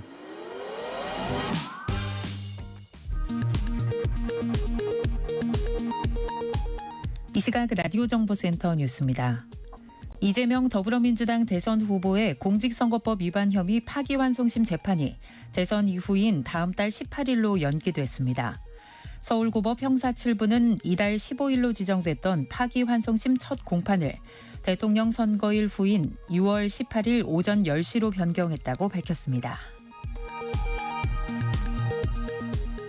대통령 당선 시 재판을 중단하도록 하는 형사소송법 개정안과 후보자가 행위에 대한 허위 사실을 공표해도 처벌하지 않도록 하는 공직선거법 개정안이 각각 국회 법사위와 행안위에서 민주당 주도로 의결됐습니다. 국민의힘 김문수 대선 후보와 무소속 한덕수 후보의 단일화 담판이 오늘 저녁 6시에 시작합니다. 한덕수 후보는 오후에 기자회견을 열고 단일화가 안 되면 대선 본후보 등록을 하지 않겠다는 입장을 밝혔습니다. 체코 현지에서 오늘 예정돼 있던 한국수력원자력의 체코 신규 원전 수주 최종 계약서 서명식이 무산됐습니다. 원전 수주 전 경쟁사였던 프랑스 전력공사가 제기한 계약금지 가처분 신청을 체코 법원이 어제 받아들였기 때문입니다. SK텔레콤의 유심 해킹 사고와 관련해 오늘 최태원 SK 회장이 이번 사태를 뼈아프게 반성한다며 더 이상의 피해가 없도록 만전을 기하겠다고 직접 사과했습니다. 다만 최 회장은 이번 사태로 SKT를 해지하려는 이용자들에게 위약금을 징수해 논란이 되는 문제에 대해선 구체적으로 답하지 않았습니다. 지금까지 라디오 정보센터 뉴스 편유희였습니다.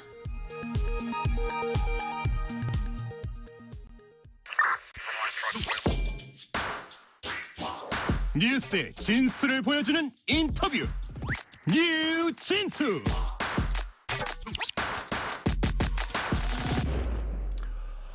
국민의힘 김문수 대선 후보와 무소속 한덕수 대선 예비 후보의 단일화를 두고 김 후보와 당 지도부가 갈등을 빚고 있습니다. 이런 가운데 조금 전 한덕수 후보는 기자회견을 열고 단일화가 안 되면 대선 본후보 등록하지 않겠다는 입장을 밝혔습니다.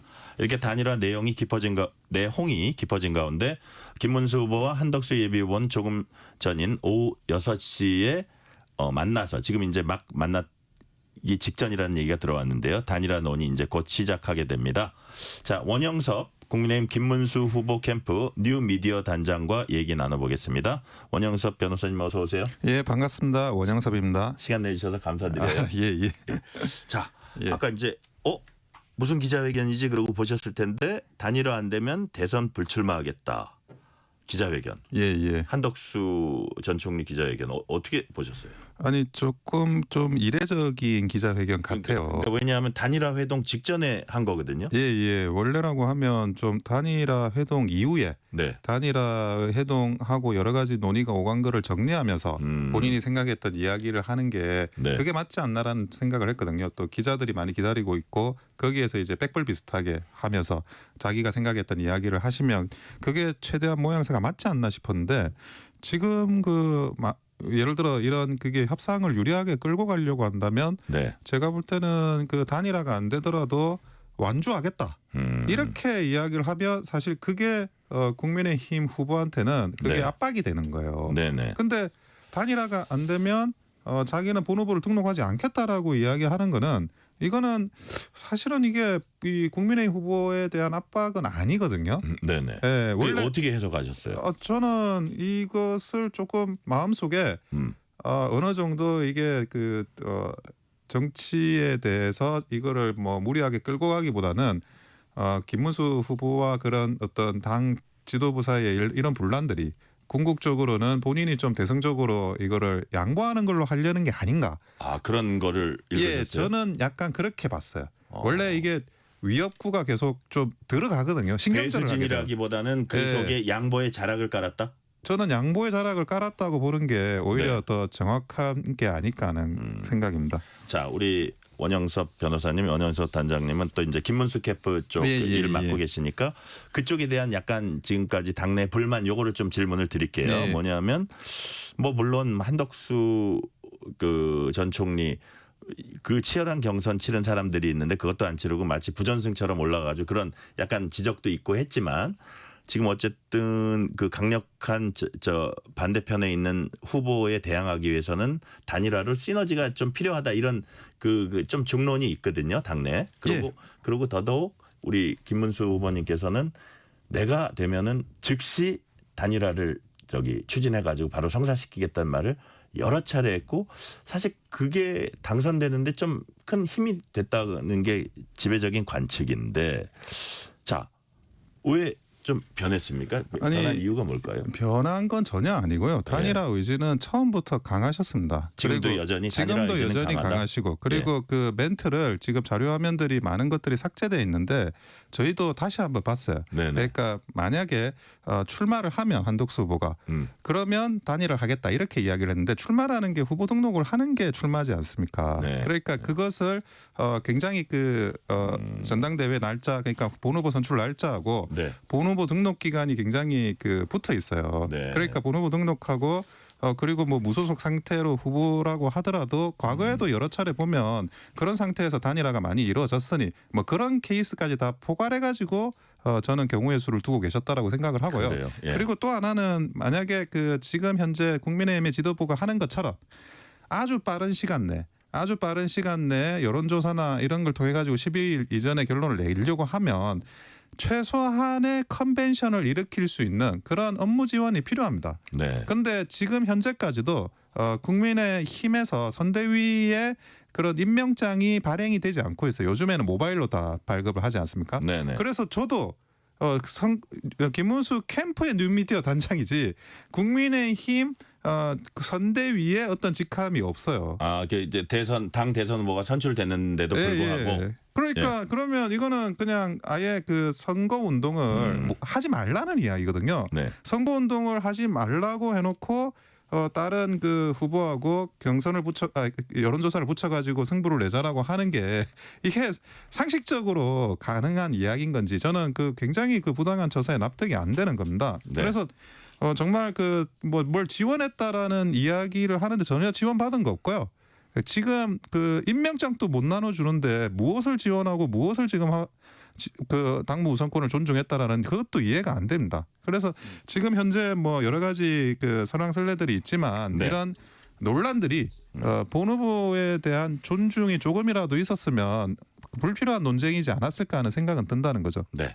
아까 우리 원영섭 단장님 말씀 중에 이게 여러 가지 단계별로 단일화 꼭 당장이 아니더라도 여러 단계별로 단일화 생각하고 계신 것 같다 그러면서 후보 등록을 한 이후의 단일화도 이제 좀 언급을 하셨는데 만약에 그렇다면 어차피 이게 김문수 후보가 나가든 한덕수 후보가 단일 후보가 되건 만약에 되려면 좀 이재명 후보와 겨뤄보려면 국민의힘 타이틀을 갖고 나가는 게 훨씬 더 효율적이고 이제 그럴 텐데 표를 얻는데도 도움이 될 텐데 11일 이후가 된다는 거는 어떻게 보면 김문수 후보 측에서 한덕수 쪽을 좀 고사시키려는 거 아니야 이런 시각도 또 있거든요. 아니요. 전혀 그 전제가 저는 납득이 안 되는 그래요? 게 지금까지 역대 단일화 가장 최근에 윤석열 대통령과 안철수 그 당시 후보와의 단일화는 네. 언제 했냐면 본 후보 등록하고 그리고 나서 투표용지 인쇄하고 네. 그리고 단일화했습니다.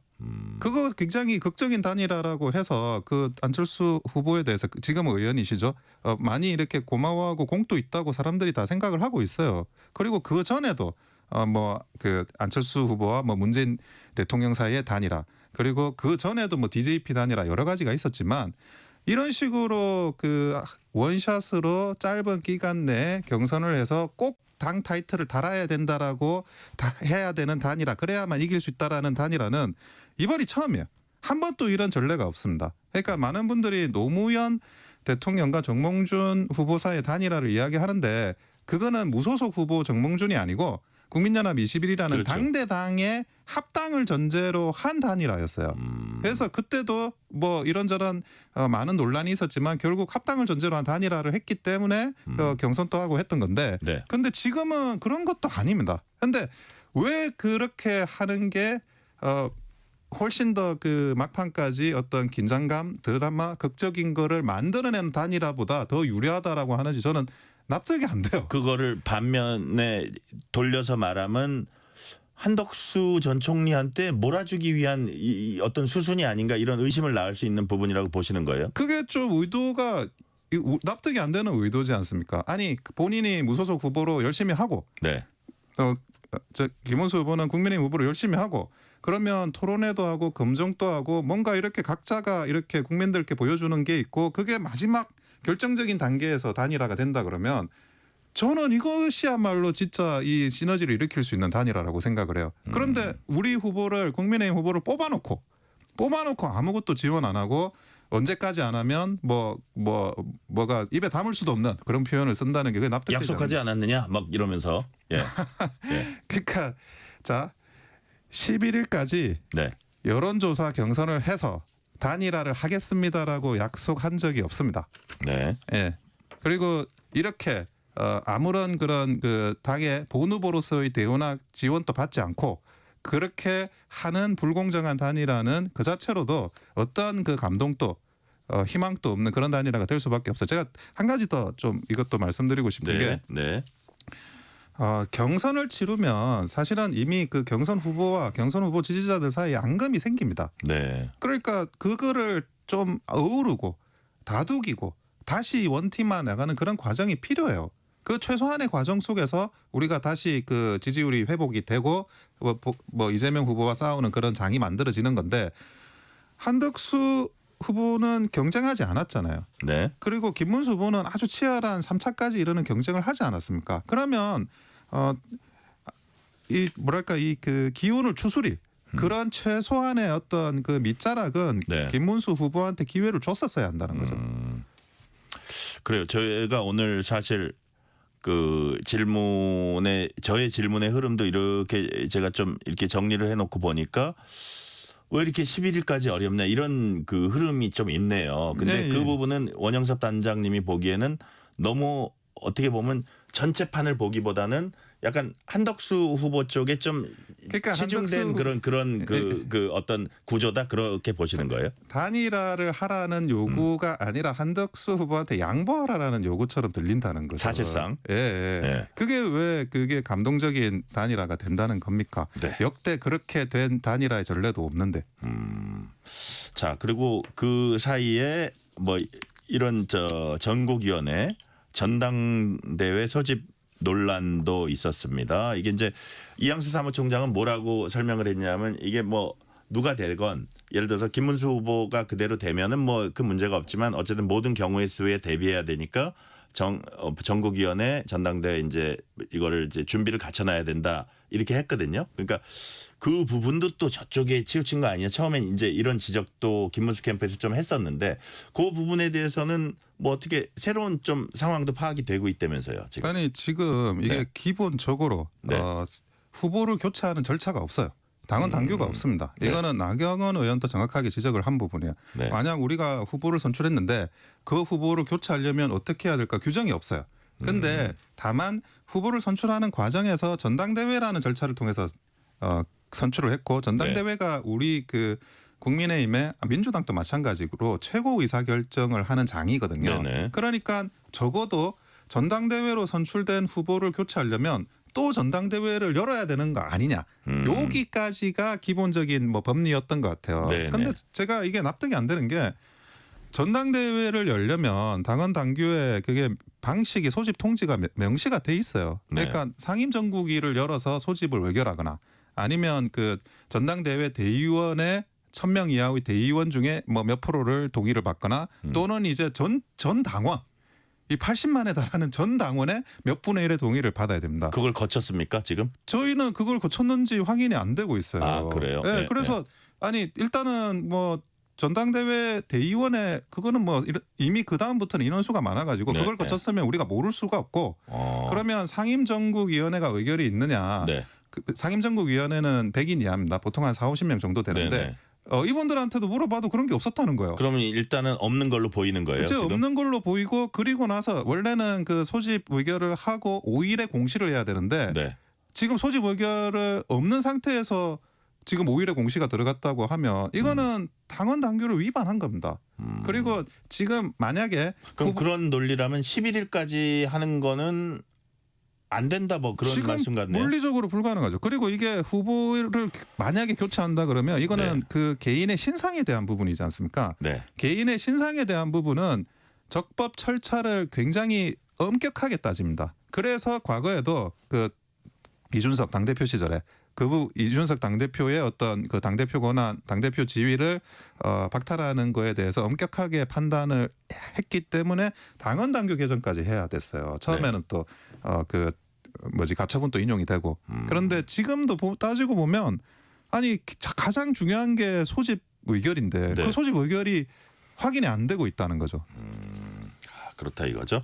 그래서 그동안 이제 이거는 정말 당 대선 후보로 선출됐으면 거기에 상응하는 서포트 지원이랄지 뭐 그다음에 권한이랄지 당무 우선권이라는 것도 있고 한데 이런 것들이 전혀 구비되지 않았고 오히려 막 요구만 있었지 그래서 이제 불만이 있었던 거거든요. 김 후보 측에서는 당무 우선권이 무엇인지 이게 선거에 있어서는 선거와 관련된 것들에 해당되는 건가요? 어떻게 되는 거예요? 그러니까 당무 우선권이라는 거 한마디로 당대표 권한을 행사한다는 겁니다. 당대표 권한을? 예, 당대표 권한을 행사하는 거고 그 당무 우선권에 따라서 네. 사실은 과거에 이제 윤석열 대통령 대선 때도 이준석 대표하고 좀 갈등이 있었잖아요. 네. 그 갈등 과정에 권영세 지금의 비대위원장을 사무총장으로 그 임명하는 거를 당무 우선권을 활용해서 진행을 했어요. 네네. 그러니까 그런 기준으로 따지면 아니 그 김문수 후보도 당연히 당무 우선권을 활용해 가지고 사무총장을 임명할 수 있죠. 네. 그런데 사무총장 임명을 못 하고 있는 상황이죠.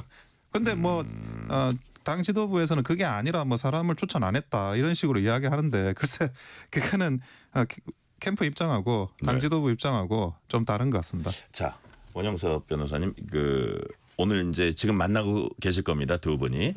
저기 이제 보니까 손잡고 있는 얘기도 나오고 그리고 이제 언론이 약간 물러나면은 속 깊은 얘기도 이제 나누실 텐데 오늘 회동의 결과 어떻게 전망하세요? 저는 이번에 뭐 결국에는 단일화는 어떤 식으로든지 될 수밖에 없는 상황이 됐고 네. 그거는 이제 한덕수 후보 측에서도 본인이 이야기를 한 게 있기 때문에 다만 어떻게 하면 이게 화합이 되고 그리고 정권을 재창출할 수 있는 아름다운 단일화가 될 거냐 이런 논의를 하는 게 뭐 가장 중요하지 않을까 싶어요. 그래서 그래요? 그런 논의 속에서 뭐 대외적으로 말할 수 없는 그런 비밀 이야기도 있을 수 있죠. 네네. 정치라는 게 그런 거니까. 네. 그래서 그런 것들 허심탄회하게 이야기를 하시고 그리고 본인들의 최종적인 결정 뭐 이것만 한 번 만나서 그러면 다 되느냐 그렇게도 저는 보진 않아요. 뭐 한두 번 더 만날 수도 있다고 생각합니다. 그래서 결국에는 이 사람의 마음을 서로가 서로 다치지 않게 하는 거 그리고 각 캠프의 입장을 좀 존중해서 처리하는 거 그런 것들은 기본적으로 지켜지면서 대화가 오고 가게 될 거라고 생각합니다. 네. 자, 전 당원 대상 여론조사 단일화 찬반에 대한 이걸 지금 당에서 이제 진행을 하고 있고 오늘 저녁 밤 9시까지 그거를 이제 조사를 해서 어쨌든 일단 결과는 갖고 있겠다 그러거든요. 이 부분은 어떻게 보세요? 아니 단일화를 김문수 후보가 반대합니까? 단일화 다 찬성해요. 저도 찬성합니다. 단일화의 형식과 방법과 이런 거는 논의가 있을 수가 있죠. 심지어 DJP나 이런 단일화도 1년 걸렸습니다. 대선 기간 내내 어떻게 단일화를 하지? 그 문제 가지고 굉장히 오랜 시간 걸렸어요. 그런데 그런 것들을 도외시하고 당연히 있을 수 있는 그런 이제 서로 간에 논쟁이라면 논쟁이고 토론이라면 토론인데 그걸 마치 단일화를 반대하는 것처럼 김문수 후보를 매도하는 방식으로 이 여론조사를 활용한다 그러면 이거야말로 본 후보를 굉장히 모독하는 여론조사라고 볼 수밖에 없는 거죠. 김문수 후보도 단일화하겠다고 하고 저도 단일화해야 된다고 생각하고 있습니다.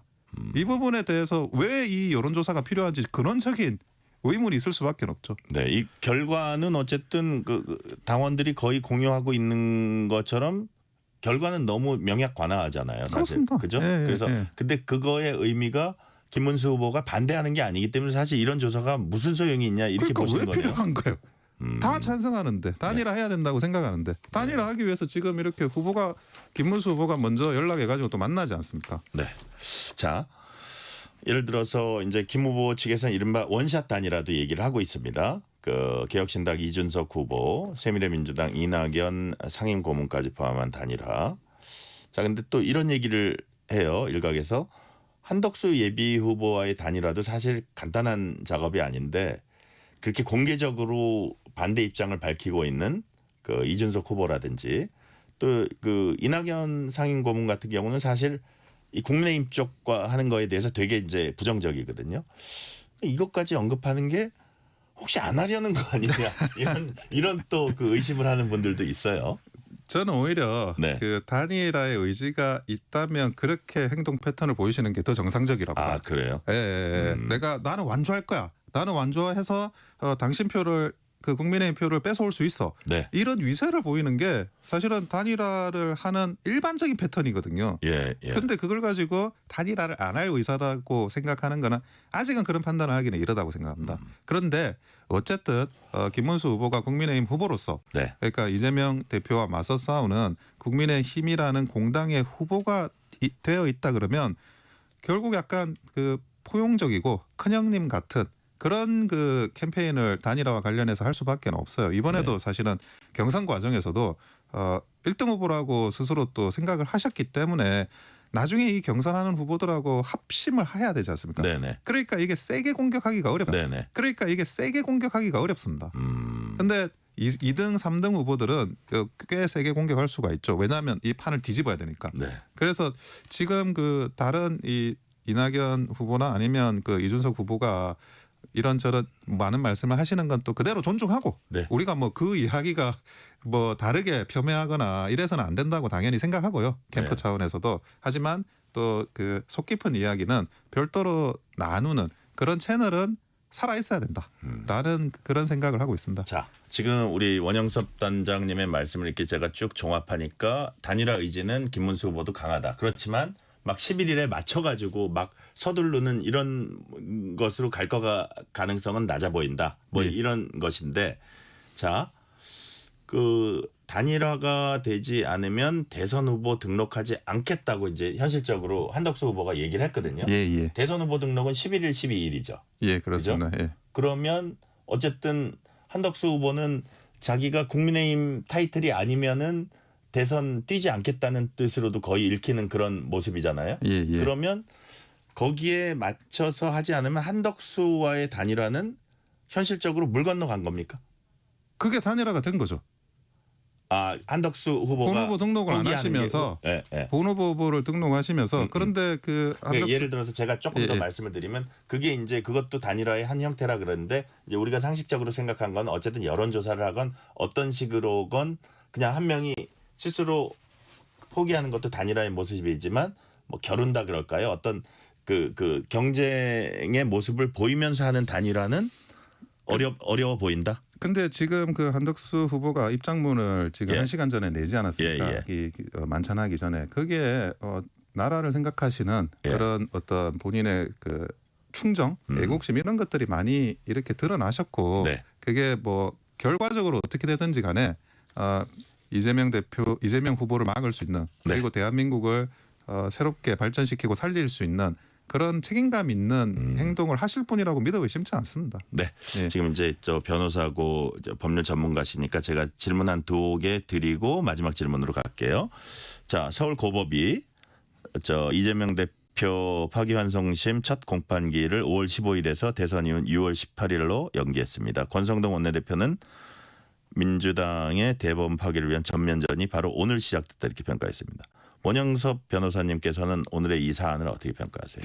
조금 굉장히 좀 아쉬운 부분이 있습니다. 네. 아쉬운 부분이 있는데 근데 이미 결정이 난 거고 그리고 이게 그 사법 리스크 이재명 후보에 대한 사법 리스크에만 집중해가지고 캠페인을 벌여서는 안 된다고 저는 생각해요. 네네. 예, 당연히 후보가 가지고 있는 도덕성 문제 그리고 그 과거의 행적의 문제 그리고 뭐 앞으로 그런 형사 불소추 특권이나 이런 법리적인 문제가 네. 쟁점이 될 수는 있는데 근데 결국에 그 한 나라의 대통령을 뽑는 거고 그리고 지금 현재도 현재고 미래의 어떤 정책적이라든지 민생이라든지 이런 것들에 더 집중을 해야 되는 저는 그 캠프가 돼야 된다고 생각하거든요. 네네. 예, 그래서 지적할 건 지적하되 거기에서만 너무 매몰되는 너무 건, 중점을 예. 거기에만 두면 안 된다. 예, 거기는 이제 뭐 다른 뭐 당의 다른 파트에서 집중적으로 좀 해주셨으면 네. 하고 부탁드립니다. 이 부분 뭐 관련되는 부분이긴 한데 여튼 이게 과연 법원이 굴복한 것이냐 뭐 여러 가지 해석이 나올 수 있는데 아니면 그 어떤 선거 운동을 보장한 것이냐 뭐 여러 가지 해석은 가능합니다. 근데 동시에 민주당은 대법원장 청문회라든지 뭐 탄핵까지도 검토하고 있다고 하고 입법 추진 내용 보면 대통령 되면 진행 중인 재판 멈추는 내용 그 이재명 후보 유죄 판결 받은 공직선거법 조항의 행위 부분 제외시킨 법안. 자, 이런 것이 진짜 예를 들어 이재명 후보가 대통령이 돼서 시행이 됐을 때 상권 분립 괜찮은 겁니까? 상권 분립은 붕괴되죠. 상권 그죠? 분립을 견제하려면 네. 하나는 행정부, 하나는 국회, 그리고 하나는 사법부지 않습니까? 네. 국회는 완전히 아주 뭐 과대한 의석을 민주당이 가지고 있고 네. 그리고 그 국회의회에서 입법이 되는 걸 거부권으로 견제해야 되는 행정부가 만약 대통령이 민주당 대통령이다 이재명 대통령이다 그러면 견제가 안 되고 네. 게다가 사법부가 사실은 이번에 그 기일을 변경하는 거나 이런 거는 누가 보더라도 그런 어떤 그 민주당 이재명 후보에 대해서 굴복하는 모습으로 비춰줄 수밖에 없어요. 그러면 어떻게 이 상황들이 상권 분립이 유지가 되는 거냐 네. 그렇게 보일 수 있느냐 저는 그건 불가능하다고 보는 거고 거기와 관련해서 국민들께서 이번 대선에 현명한 판단을 해주십사 부탁드리는 겁니다. 자, 마지막 질문 드릴게요. 국민의힘이 어려운 상황 속에서 대선 치러야 합니다. 단일화 문제 정리하고 당내 내용 극복해내고 시너지 내야 되는데 자, 대선 승리를 위한 관건 무엇입니까?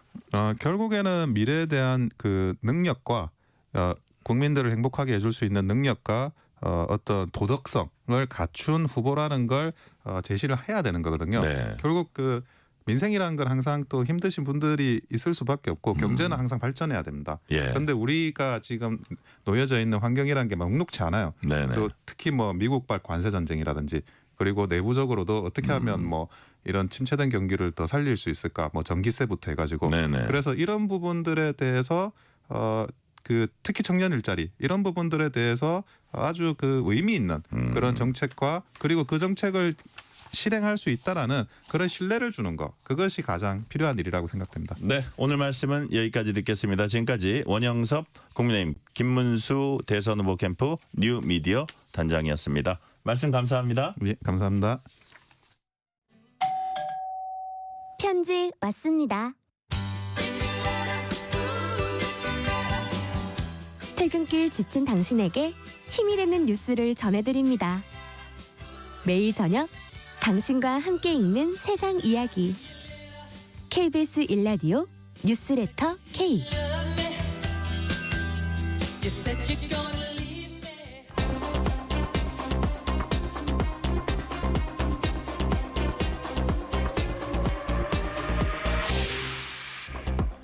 이번 주 가장 뜨거운 뉴스 화제 소식 쏙쏙 골라서 전해드리는 키워드로 본 지구촌 오늘도 조윤주 외신캐스터 나오셨습니다. 조윤주 캐스터님 어서 오세요. 네, 안녕하세요. 현지 시각으로 7일 바티칸에서 새 교황 선출 위한 콘클라베 시작됩니다. 콘클라베 결과 알려줄 굴뚝에 사람들의 관심이 벌써 집중되고 있어요. 네, 그래서 제가 키워드를 네. 바티칸의 주인공 이렇게 뽑아봤습니다. 왜냐하면은 예. 지금은 굴뚝이 주인공인 것 같습니다. 근데 주인공이 사람이 아니었군요. 오늘은. 근데 이제 연기가 나오고 나면 진짜 바티칸의 주인공 교황이 등장하겠죠. 그러니까요. 그래서 이제 바티칸의 주인공 이렇게 이제 키워드를 뽑아봤는데요. 말씀하신 것처럼 7일 날 콘클라베가 시작이 됩니다. 네. 현지 시각은 오후 3시가 되고요. 우리 시각으로는 오늘 밤 10시 성베드로 광장에 있는 시스티나 성당에서 이 콘클라베가 열리게 되는데 추기경단 네. 133명이 전원 이제 바티칸에 지금 집결한 상황인데요. 첫 번째 날에는 일단 한 번 투표를 하게 되고요. 그리고 이제 두 번째 날부터는 오전에 2번, 오후에 2번 해서 하루에 4번 투표를 진행하게 됩니다. 이렇게 사흘 동안 투표를 해도 선거인단의 3분의 2 찬성이 없다면, 그러니까 89명으로부터 표를 받는 사람이 없다라면 다시 한 번 더 하루 투표 중단하고요. 기도와 대화 시간 가지고 다시 투표 들어갑니다.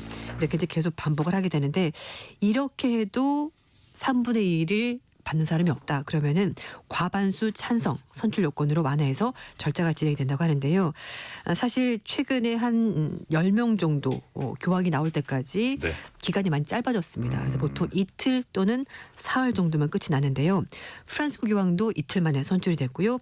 그 이전에 교황이죠. 베네딕토 16세도 이틀 정도 해서 이제 끝이 났습니다. 그래서 뭐 평균적으로 3.2일 정도 콘클라베를 하게 되면은 새로운 교황이 탄생했었습니다. 그렇군요. 네. 자, 그렇다면 차기 교황으로 유력하게 거론되는 추기경들 어떤 분들이 있습니까? 네. 이 추기경단은 본인 투표를 할 수도 있고요. 그리고 본인이 교황이 될 수도 있습니다. 선거권, 피선거권 모두가 가지고 있는 건데, 본인을 찍는 분들도 좀 있을 것 같아요. 있을 수 그죠? 있죠. 예. 네. 그거 비밀 우리 옛날에 투표니까. 초등학교 때 반장 선거하면 네. 한 표 나오는 저 친구들이 있었잖아요. 저 제 이름 썼습니다. 이거 저도 들킨 것 같아요 지금. 그래서 제가 사실은 얼마 전에 콘클라베 영화를 봤었거든요. 그래서 얼마나 비슷한가. 그러니까 물론 그 왜 신문상에서 여러 가지 사진 자료나 이렇게 보여주잖아요. 그래서 봤는데 이렇게 자기 이름 일 수도 있고 아닐 수도 있습니다. 어쨌든 반 딱 접거든요. 접어서 이렇게 항아리 같은 데 넣기 때문에 사실 알 수가 없는데, 어쨌든 지금 몇 명의 추기경이 이름이 거론이 되고 있습니다. 일단 이탈리아 출신의 피에트로 파롤린 추기경이 가장 유력하다, 이런 얘기가 나오고 있는데요. 신학적으로는 전통주의에 가까우면서도 실용 중도 노선 이렇게 취하기 때문에 굉장히 무난하다라고 얘기를 하고 있고, 특히 프란시스코 교황이 있었을 때 교황청의 외교를 총괄하는 국무원장으로 활동하기 때문에 그런 부분도 플러스가 될 것 같습니다. 그리고 또 한 사람은 필리핀의 타글레 추기경인데요. 유력한 후보 중에 한 사람입니다. 굉장히 좀 포용적인 입장을 보이고 있는데요. 동성애 미혼모 문제에 대해서도 좀 열린 마음을 가지고 있기 때문에 프란시스코 교황과 결이 잘 맞는 사람이다라는 평가를 받고 있습니다. 그리고 마테오 주피 이탈리아 추기경도 있고요. 그리고 가나 추기경입니다. 피터 턱슨 추기경도 역시 좀 유력한 후보로 거론되고 있습니다. 자, 그런데 마크롱 프랑스 대통령이 프랑스 출신 교황을 세우려 한다. 고 이탈리아 언론들이 매우 좀 그 비난조로 이렇게 주장을 했어요. 이건 무슨 얘기예요? 프랑스 마크롱 대통령이 프랑스인 교황을 세우려고 물밑 작업을 하고 있다는 의혹이 제기가 됐는데요. 마크롱 대통령이 프란시스코 교황 장례식 참석자 바티칸을 갔었는데요. 프랑스 출신 추기경들과 이탈리아 내 교회 유력자들을 만났기 때문에 혹시 물밑에서 뭔가 좀 작업을 하는 게 아니냐라는 얘기를 하고 있습니다. 그래서 이탈리아 언론들이 마크롱 대통령이 마치 태양왕 프랑스 절대 군주였던 루이 14세처럼 행동한다면서 굉장히 불편했습니다. 역사적으로 두 나라 간의 갈등이 좀 있었는데요. 프랑스와 이탈리아가 14세기, 15세기 때 교황권 선출을 두고 격돌하면서 당시 신성 로마 제국이 교황청을 로마에서 프랑스 아비뇽으로 옮긴 사건이 있었습니다. 그렇군요. 그러니까 그 권력 핵심이 이탈리아에서 프랑스로 가버린 거죠. 근데 그 이후에 1378년에 선종한 그레고리 11세 이후에 프랑스 출 교황은 지금까지 그래서 없었습니다. 뭐 보복 조치는 아니긴 합니다만 어쨌든 좀 약간 심정이 상했던 거죠. 그래서 이제 그렇게 된 건데, 어쨌든 지금 바티칸 시국에서는 결과를 기다리는 많은 카톨릭 신자들이 성 베드로 광장에 있기도 한데요. 일단 휴대전화 통신 좀 일부분 차단되기도 하고, 추기경들은 콘클라베 들어가기 전에 개인 휴대전화 다 바깥에 두고 들어가서 전화, 인터넷, 신문 다 금지됐습니다. 네. 자, 주제를 좀 바꿔볼게요. 서로 보복 관세 부과하면서 치킨 게임 벌이던 게 이제 미국과 중국인데 드디어 만납니다. 어디서 만납니까? 스위스에서 만날 것 같습니다. 그래요? 9일부터 12일까지 스위스에서 만난다고 중국 외교부가 밝혔는데요.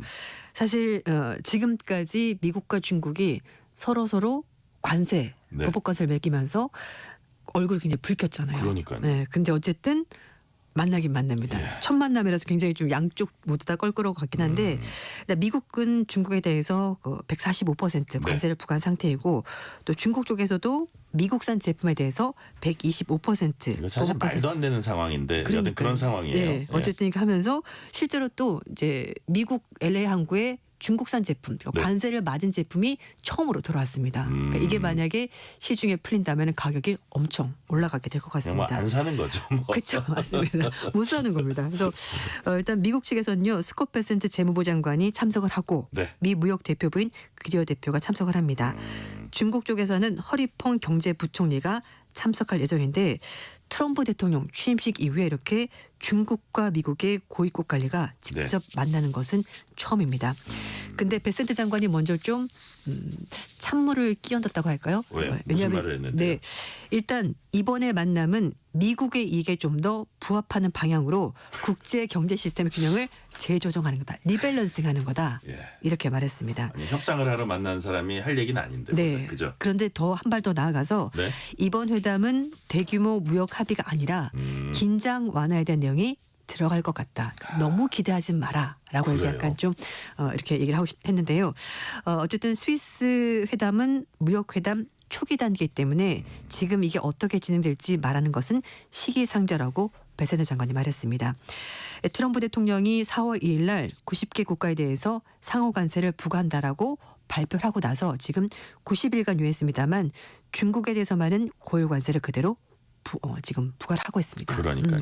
베센트 장관 얘기는 좀 일종의 기선잡기 비슷한 맞아요. 느낌이 나는데. 맞습니다. 자, 미국이 중국에 고율 관세 부과하면서 중국이 먼저 대화 요청할 거라고 예상했지만 상황이 이제 트럼프 대통령이 원하는 대로 흘러가진 않았잖아요. 네, 맞아요. 트럼프 대통령은 워낙 고율 관세를 매기게 되면 중국도 뭔가 움직이겠지라고 생각을 했는데요. 깨겐? 중국의 엉덩이가 굉장히 무거웠던 것 같습니다. 그러니까요. 예. 일단 여러 전문가들이 말한 것이 이렇게 되면 미국 소비자들이 오히려 손해를 본다. 비싼 물건을 사야 되니까 미국 경기가 나빠질 거다. 그리고 지금 이미 들어와 있는 값싼 중국 제품 재고가 바닥나면 이제 어쩔 거냐 이런 여러 가지 얘기가 있었거든요. 그러자 트럼프 대통령이 이제 신경이 쓰인 거죠. 자기 생각과 다르게 상황이 흘러갔던 겁니다. 그래서 거의 매일 최근에 중국을 언급하면서 대화하자 얘기하고 있다 이렇게 흘렸거든요. 그런데도 중국은 꿈쩍하지 않았고요. 시진핑 주석은 오히려 무역 전쟁의 승자가 없다 이렇게 말했습니다. 그리고 최근에 왕샤홍 공안부 부장에게 이 마약성 진통제인 펜타닐과 관련해서 중국의 역할에 대해서 미국 정부 측에 확실하게 입장을 밝혀라. 그러니까 협상에서 이걸 가지고 끌려 들어가면 안 된다라고 얘기를 한 상황입니다. 중국 상무부가 지난 7일 날 전 세계의 기대와 중국의 이익 그리고 미국 산업과 소비자 요구를 충분히 고려한 끝에 미국과 협력해서 이제 협상을 하기로 진행했다라고 얘기를 시작하게 된 건데요. 어쨌든 고율 관세 인하 요구했던 상무부는 중국의 입장과 목표는 변하지 않을 것이고 만약에 싸우고 싶다면 중국도 끝까지 싸울 것이고 만약에 대화로 한다면 중국도 문을 열어두겠다. 그러니까 미국이 어떻게 나오느냐에 따라서 중국도 같이 대응하겠다고 말했습니다. 네. 자, 오늘의 마지막 주제 한번 말씀드려 볼게요. 중국에서 아무것도 하지 않고 자기 방에서만 지내는 젊은이들이 등장해서 사회 문제가 되고 있다고 합니다. 이들을 부르는 명칭이 따로 있다면서요. 네. 요즘 중국 SNS에서 red people, 쥐 인간. 아, 그런 거예요? 네. 이렇게 표현하는 단어가 등장했는데요. 그러니까 약간 어두컴컴한 방에서 아무것도 안 하고 그냥 가만히 있는 겁니다. 물론 밥도 먹고 하긴 합니다만 무기력한 생활을 마치 하수도에서 지내는 쥐에 빗대서 이렇게 한 여성이 SNS에 올리면서 이 단어가 이제 굉장히 많이 회자가 되고 있는데요. 홍콩의 사우시아는 모닝포즈는 쥐 인간을 종일 침대에 누워서 배달 음식을 먹고 사회 생활은 전혀 하지 않고 무기력하게 누워 있는 청년들을 말한다. 이렇게 설명했습니다. 네, 시간은 거의 다 됐지만 마지막 질문 드릴게요. 이거 일본에서 유행한 히키코모리 이거 비슷한 건가요? 이거랑은 조금 다릅니다. 달라요? 중국 사람들이 이렇게 하는 이유가 사실 이 기성세대들과 조금 다른 그런 느낌이 있는 건데 이렇게 살아도 나는 불행하지 않다. 난 만족스럽다라고 말을 하는 건데 이게 가능한 이유가 중국이 다들 자녀가 한 명 많지 않습니까? 할아버지도 잘 사시고 엄마도 잘 살고 아빠도 잘 살고 그러니까 일을 하지 않고 집에서 배달 음식 먹고 살아도 아무런 지장이 없는 겁니다. 자기가 뭐 먹고 사는 데는 지장이 없는 거예요? 네. 부모 덕분에? 네. 그래서 이렇게 하는 것도 나는 굳이 성공하고 싶지 않다. 경제적으로 이미 충분하고 그리고 성취하고 싶은 것도 없다. 그러니까 일종의 무기력인데 좀 이게 사회 문제가 되고 있습니다. 그러니까요. 네. 자, 오늘 말씀은 여기까지 듣겠습니다. 키워드로 본 지구촌, 지금까지 조윤주 외신 캐스터였습니다. 말씀 감사합니다. 네, 감사합니다.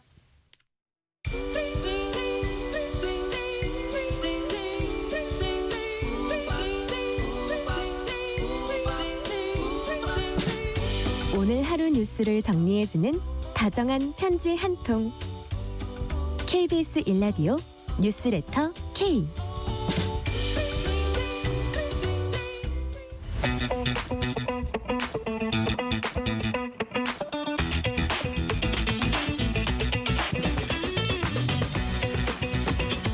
알면 독이 아니라 득이 되는 법 이야기. 법이든 성배.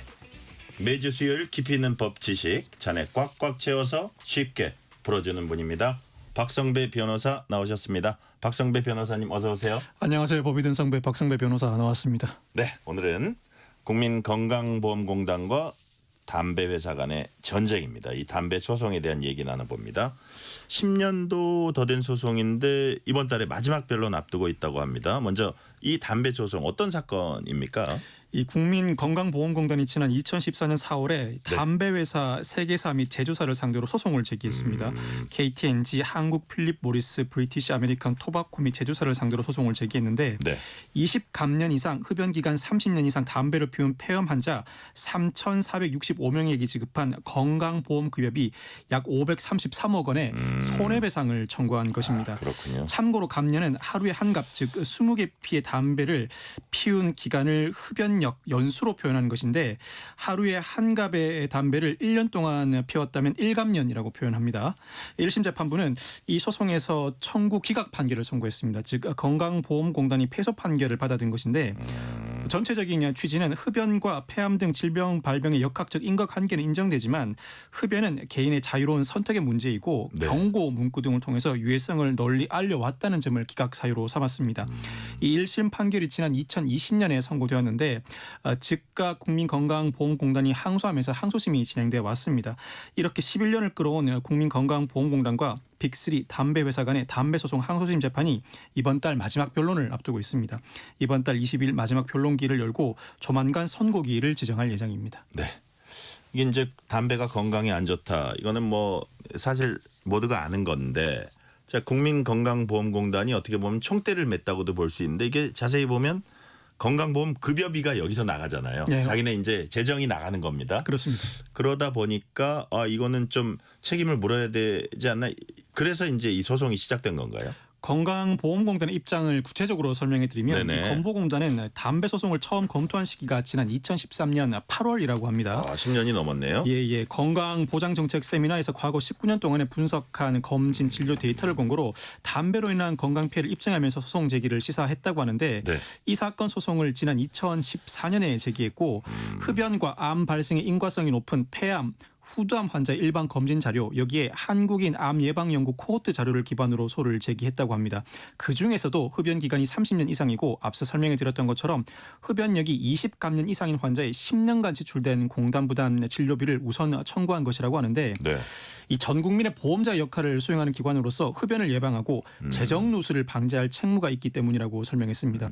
흡연으로 인해서 2011년 기준 지출하지 않아도 될 연간 약 1조 7천억 원의 비용이 추가 추출되었고 최근 연구에 따르면 흡연 관련 질환이 45개 질환으로 늘어났을 뿐만 아니라 총 진료비가 2021년 기준 약 3조 5천억 원으로 10년간 2배 이상 증가하였다고 합니다. 흡연자는 담배를 구입할 때 갑당 841억 원의 국민 건강 증진 부담금을 부담하고 비흡연자도 건강보험 가입자로서 흡연으로 인한 건강보험 재정을 부담하는데 원인 제공자이자 수익자인 담배회사는 아무런 부담도 하고 있지 않으니 이를 바로 잡아야 한다는 것이 건보공단의 입장입니다. 그러니까요. 자, 이렇게 뭐 2심까지 총 11년이 걸렸는데 재판이 또 이렇게 오래 걸렸어요? 재판이 이 정도로 오래 걸릴만 합니다. 무엇보다도 집단적인 피해가 발생한 사건은 재판이 그 심리에 상당 시간을 소요하기 마련입니다. 특히 네. 이 사건의 경우에는 담배와 특정 질병 간의 인과관계 입증에 상당 시간이 할애되었고 아마 담배 제조 과정은 일종의 영업 비밀입니다. 예. 영업 비밀이라 온전하게 재판 과정에서 노출이 되지 않는데 그럼에도 불구하고 입증을 시도하는 원고 측의 입장을 배려해 주다 보면 재판 시간이 상당히 소요되기 마련입니다. 아마 인과관계 인정을 위해서 여러 연구들도 취합해 제출하는 과정을 밟았을 것으로 보이고 네. 특히나 직접 피해자가 돈을 구하는 소송과 다르게 건보공단이 원고인 소송은 재판부 입장에서도 당장 돈 지급이 시급하지 않다고 보고 네. 충실한 심리에 더 방점을 줬던 것 같습니다. 이에 따라서 소송이 상당히 오랜 기간 지속되어 오고 있는 상황입니다. 역시 그 뭐 소송의 핵심은 흡연과 폐암이라든지 이런 각종 그 암의 발병 간의 인과관계 같은데 그 쟁점이 어떤 게 있는지 좀 정리를 해주세요. 쟁점은 크게 5가지입니다. 네. 첫째는 흡연과 해당 질병 발병 간의 인과관계가 인정될 것인가. 네네. 둘째는 담배 회사의 제조물 책임을 물을 수 있는가. 셋째는 네. 담배 회사에게 불법행위 책임을 물을 수 있는가. 넷째는 건보공단이 직접 손해배상 청구하는 것 자체가 가능한가. 다섯째는 건보공단의 손해배상 청구권이 인정된다면 손해 범위를 어디로 볼 것인가인데 1심 재판부는 이 5가지 전체에 대해서 원고인 건보공단의 주장을 받아들이지 않았습니다. 아, 그래요? 그렇다면 흡연과 질병 간의 그 연관관계도 받아들이지 않았다고요? 받아들이지 않았습니다. 그래요? 1심 재판부가 나름의 근거를 제시했는데 네. 이 대상 질환이 역학적으로 발생 원인이 복잡다기한 비특이성 질환이다. 즉 폐암이나 후두암은 비특이성 질환인데 이 비특이성 이 질환은 흡연만 갖고 발생되는 건 아니다? 여러 요인이 복합적으로 작용해서 발생하는 질환이다.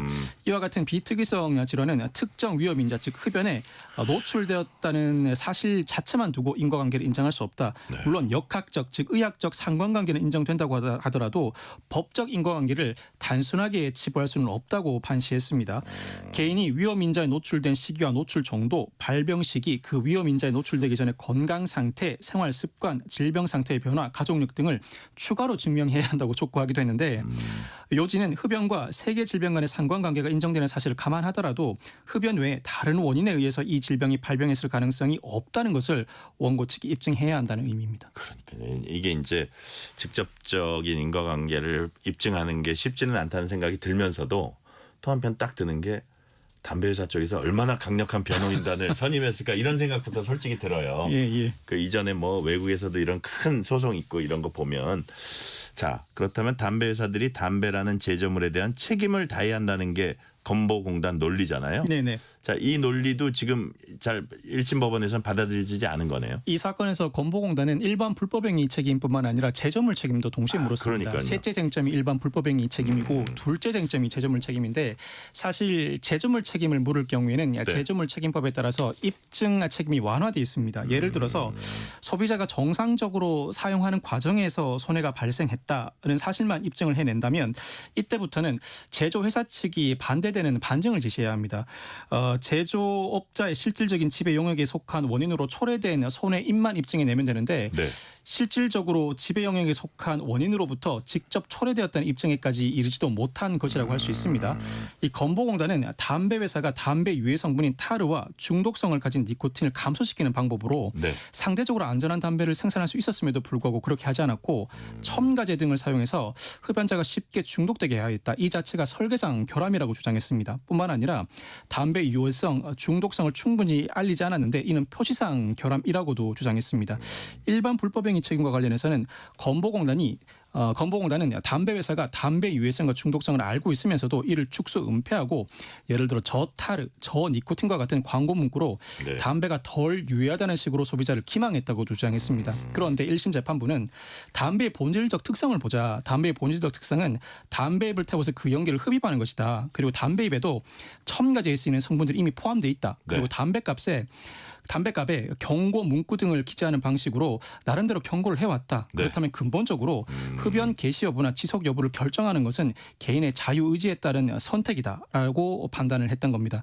건강공단이 직접 손해배상 청구를 할 수 있는지 4번 쟁점과 관련해서도 이 재판부는 건보공단이 이 흡연 피해자들에게 급여를 지출한 것 담배 회사들의 불법 행위로 발생한 손해라기보다는 국민건강보험법에 의한 보험자로서 계약상 의무를 이행한 것에 불과하므로 그 재정 손실은 그대로 감수해야 한다. 한다고 봤습니다. 이와 같이 손해배상 청구를 인정하지 않은 이상 손해액 즉 5번 쟁점은 더 이상 따질 필요가 없다는 판시도 덧붙였습니다. 네. 최근에 담배 유해성에 관한 많은 연구 결과들 나왔고요. 의학계에서도 건보공단 지지한다는 입장도 보였는데 이런 연구 결과라든지 학술 결과 그다음에 뭐 의학계 지지 이런 게 소송에 좀 영향을 끼칠 수 있을까요? 건보공단이 1심에서 패소했으므로 항소심에서는 더 적극적으로 소송에 임하고 있는데 네.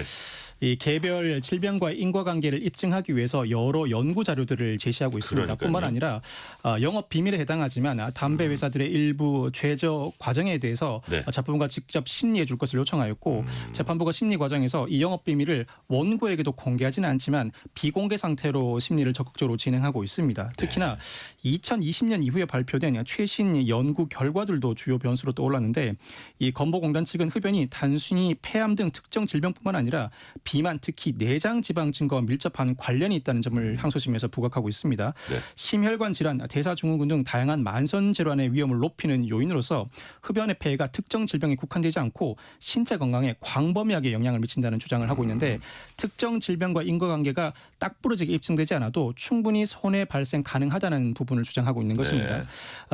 대한비만학회 등 전문가 단체들도 이 흡연의 건강 위해성을 지적하면서 건보공단 소송을 지지하는 입장을 밝히고 있습니다. 네. 자, 건보공단 소송 이전에도 담배 유해성을 가지고 법적 다툼 여러 차례 이제 이뤄진 걸로 알고 있는데 예를 들어서 뭐 이렇게 건보공단이 제기하는 게 아니고 환자나 유가족들이 제기한 소송이 본래는 일반적이었잖아요. 그렇죠. 그런 결과가 좀 어땠습니까? 모두 다 패소했습니다. 그래요? 입증에 그만큼 어려움이 따르기 때문인데 1999년 12월에 장기 흡연 경험 이후에 폐암 또는 후두암 판정을 받거나 네. 이러한 암으로 사망한 이들의 유가족들이 국가와 KTNG를 상대로 손해배상 청구 소송을 제기한 바 있는데 원고 패소 판결을 받게 되었습니다. 이 소송을 포함해서 유사한 담배 소송 몇 건이 진행된 바 있지만 모두 원고 패소 판결을 받았는데 건보공단이 직접 나섰다는 것 이와 같이 패소 판결이 있음에도 나섰다. 나아가서 개인이 아닌 국가기관이 원고로 나섰다는 점에서 사회적 관심을 받았습니다. 자, 그렇다면 해외에선 담배 관련 법적 분쟁 대표적인 게 어떤 게 있었습니까? 미국의 예를 들 수 있습니다. 네. 이 담배 소송에서 결국 담배 회사의 책임을 묻게 된 사례가 있는데 네. 미국에서도 1950년대부터 담배 소송이 진행됐지만 1960년대까지는 흡연과 질병 간 과학적 증거가 부족하다거나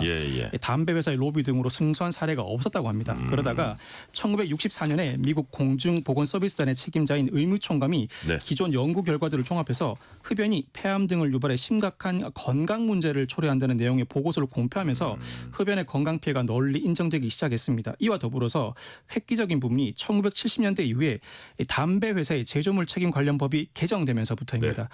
곧바로 관련 소송이 빗발쳤고 그러다가 1994년에 담배 회사 브라운 앤 윌리엄슨의 연구원인 제프리 위건드 박사가 수천 페이지에 달하는 담배 회사 내부 문건을 언론에 공개하는 일이 있었습니다. 여기서 여기서 새로운 국면을 맞게 되는데 결국 1994년 46개 미 주정부가 주요 담배 회사들을 상대로 진료비 손해를 구하는 소송을 제기했고 결국 1998년에 합의에 이르게 됩니다. 물론 판결은 아니지만 담배 회사들이 주 정부들의 2,060억 달러를 배상하라는 합의가 이루어졌는데 이후로 1999년에는 미 연방정부가 주요 담배 회사들을 상대로 담배 회사들이 조직적으로 흡연의 유해성을 숨기는 등 대중을 기만했다는 이유로 조직범죄법 위반 소송을 제기해 2006년 최종 승소하기 이릅니다. 이 판결에서 담배 회사들은 흡연 위험을 속여왔고 소비자가 더 중독되도록 의도적으로 제품을 설계했다는 정정 진술물을 언론에 공개하라는 명령도 받았습니다. 네, 마지막 질문 드릴게요. 만약에 1심이 뒤집혀서 담배 회사에게 책임 있다는 결과 나오면 그 파장은 어떨 걸로 보세요? 파장이 상당할 것으로 예상됩니다. 담배 회사들은 막대한 규모의 손해배상 책임을 지게 될 가능성이 있고 일단 건보 재정 안정화에 기여할 것으로 전망됩니다. 향후 유사 소송의 중요한 선례가 될 수 있는데 정부의 금연 정책이 더욱 강화될 가능성이 큽니다. 담배값 인상, 담배 광고 및 판촉 활동 규제 강화, 금연구역 확대 등 다양한 정책적 수단이 동원될 수 있고 담배 회사들은 지금까지와는 다른 제품 개발 및 마케팅 전략에서 상당한 변화를 요구받게 됩니다. 결국 이 소송은 국민 건강 보호라는 공익적 가치와 개인의 자유로운 선택 나아가서 기업의 영업 활동 자유라는 가치가 충돌하는 지점을 보여주는데 종착역이 다가오는 가운데 항소심 재판부가 어떤 판단을 할지 그 판결이 우리 사회에 어떤 메시지를 던질지 이목이 쏠리고 있습니다. 네, 오늘 말씀은 여기까지 듣겠습니다. 지금까지 박성배 변호사였습니다. 자, 문자 하나 소개해 드릴게요. 박봉남 씨 주부입니다. 이런 말씀 주셨어요. 금연은 아무리 강조해도 지나치지 않습니다. 제 남편 금연 3년 차입니다. 작심삼일도 반복하면 습관이 된다더니 드디어 금연에 성공했어요. 굳은 의지에 아내로서 존경과 고마움 느낍니다. 자, 우리 박복남 씨 남편분 앞으로도 계속 박복남 씨의 존경을 받기를 바라면서 오늘 뉴스레터 K는 여기까지입니다. 커피 쿠폰 당첨자 명단은 뉴스레터 K 홈페이지 확인해 주시고요. 저희가 마지막 법이 된 성배 코너에서 담배 소송 다뤄봤는데 오늘 끝곡은 건아들의 금연 듣겠습니다. 오늘도 함께해 주신 청취자 여러분 진심으로 감사드립니다. 지금까지 뉴스레터 K 전종철입니다.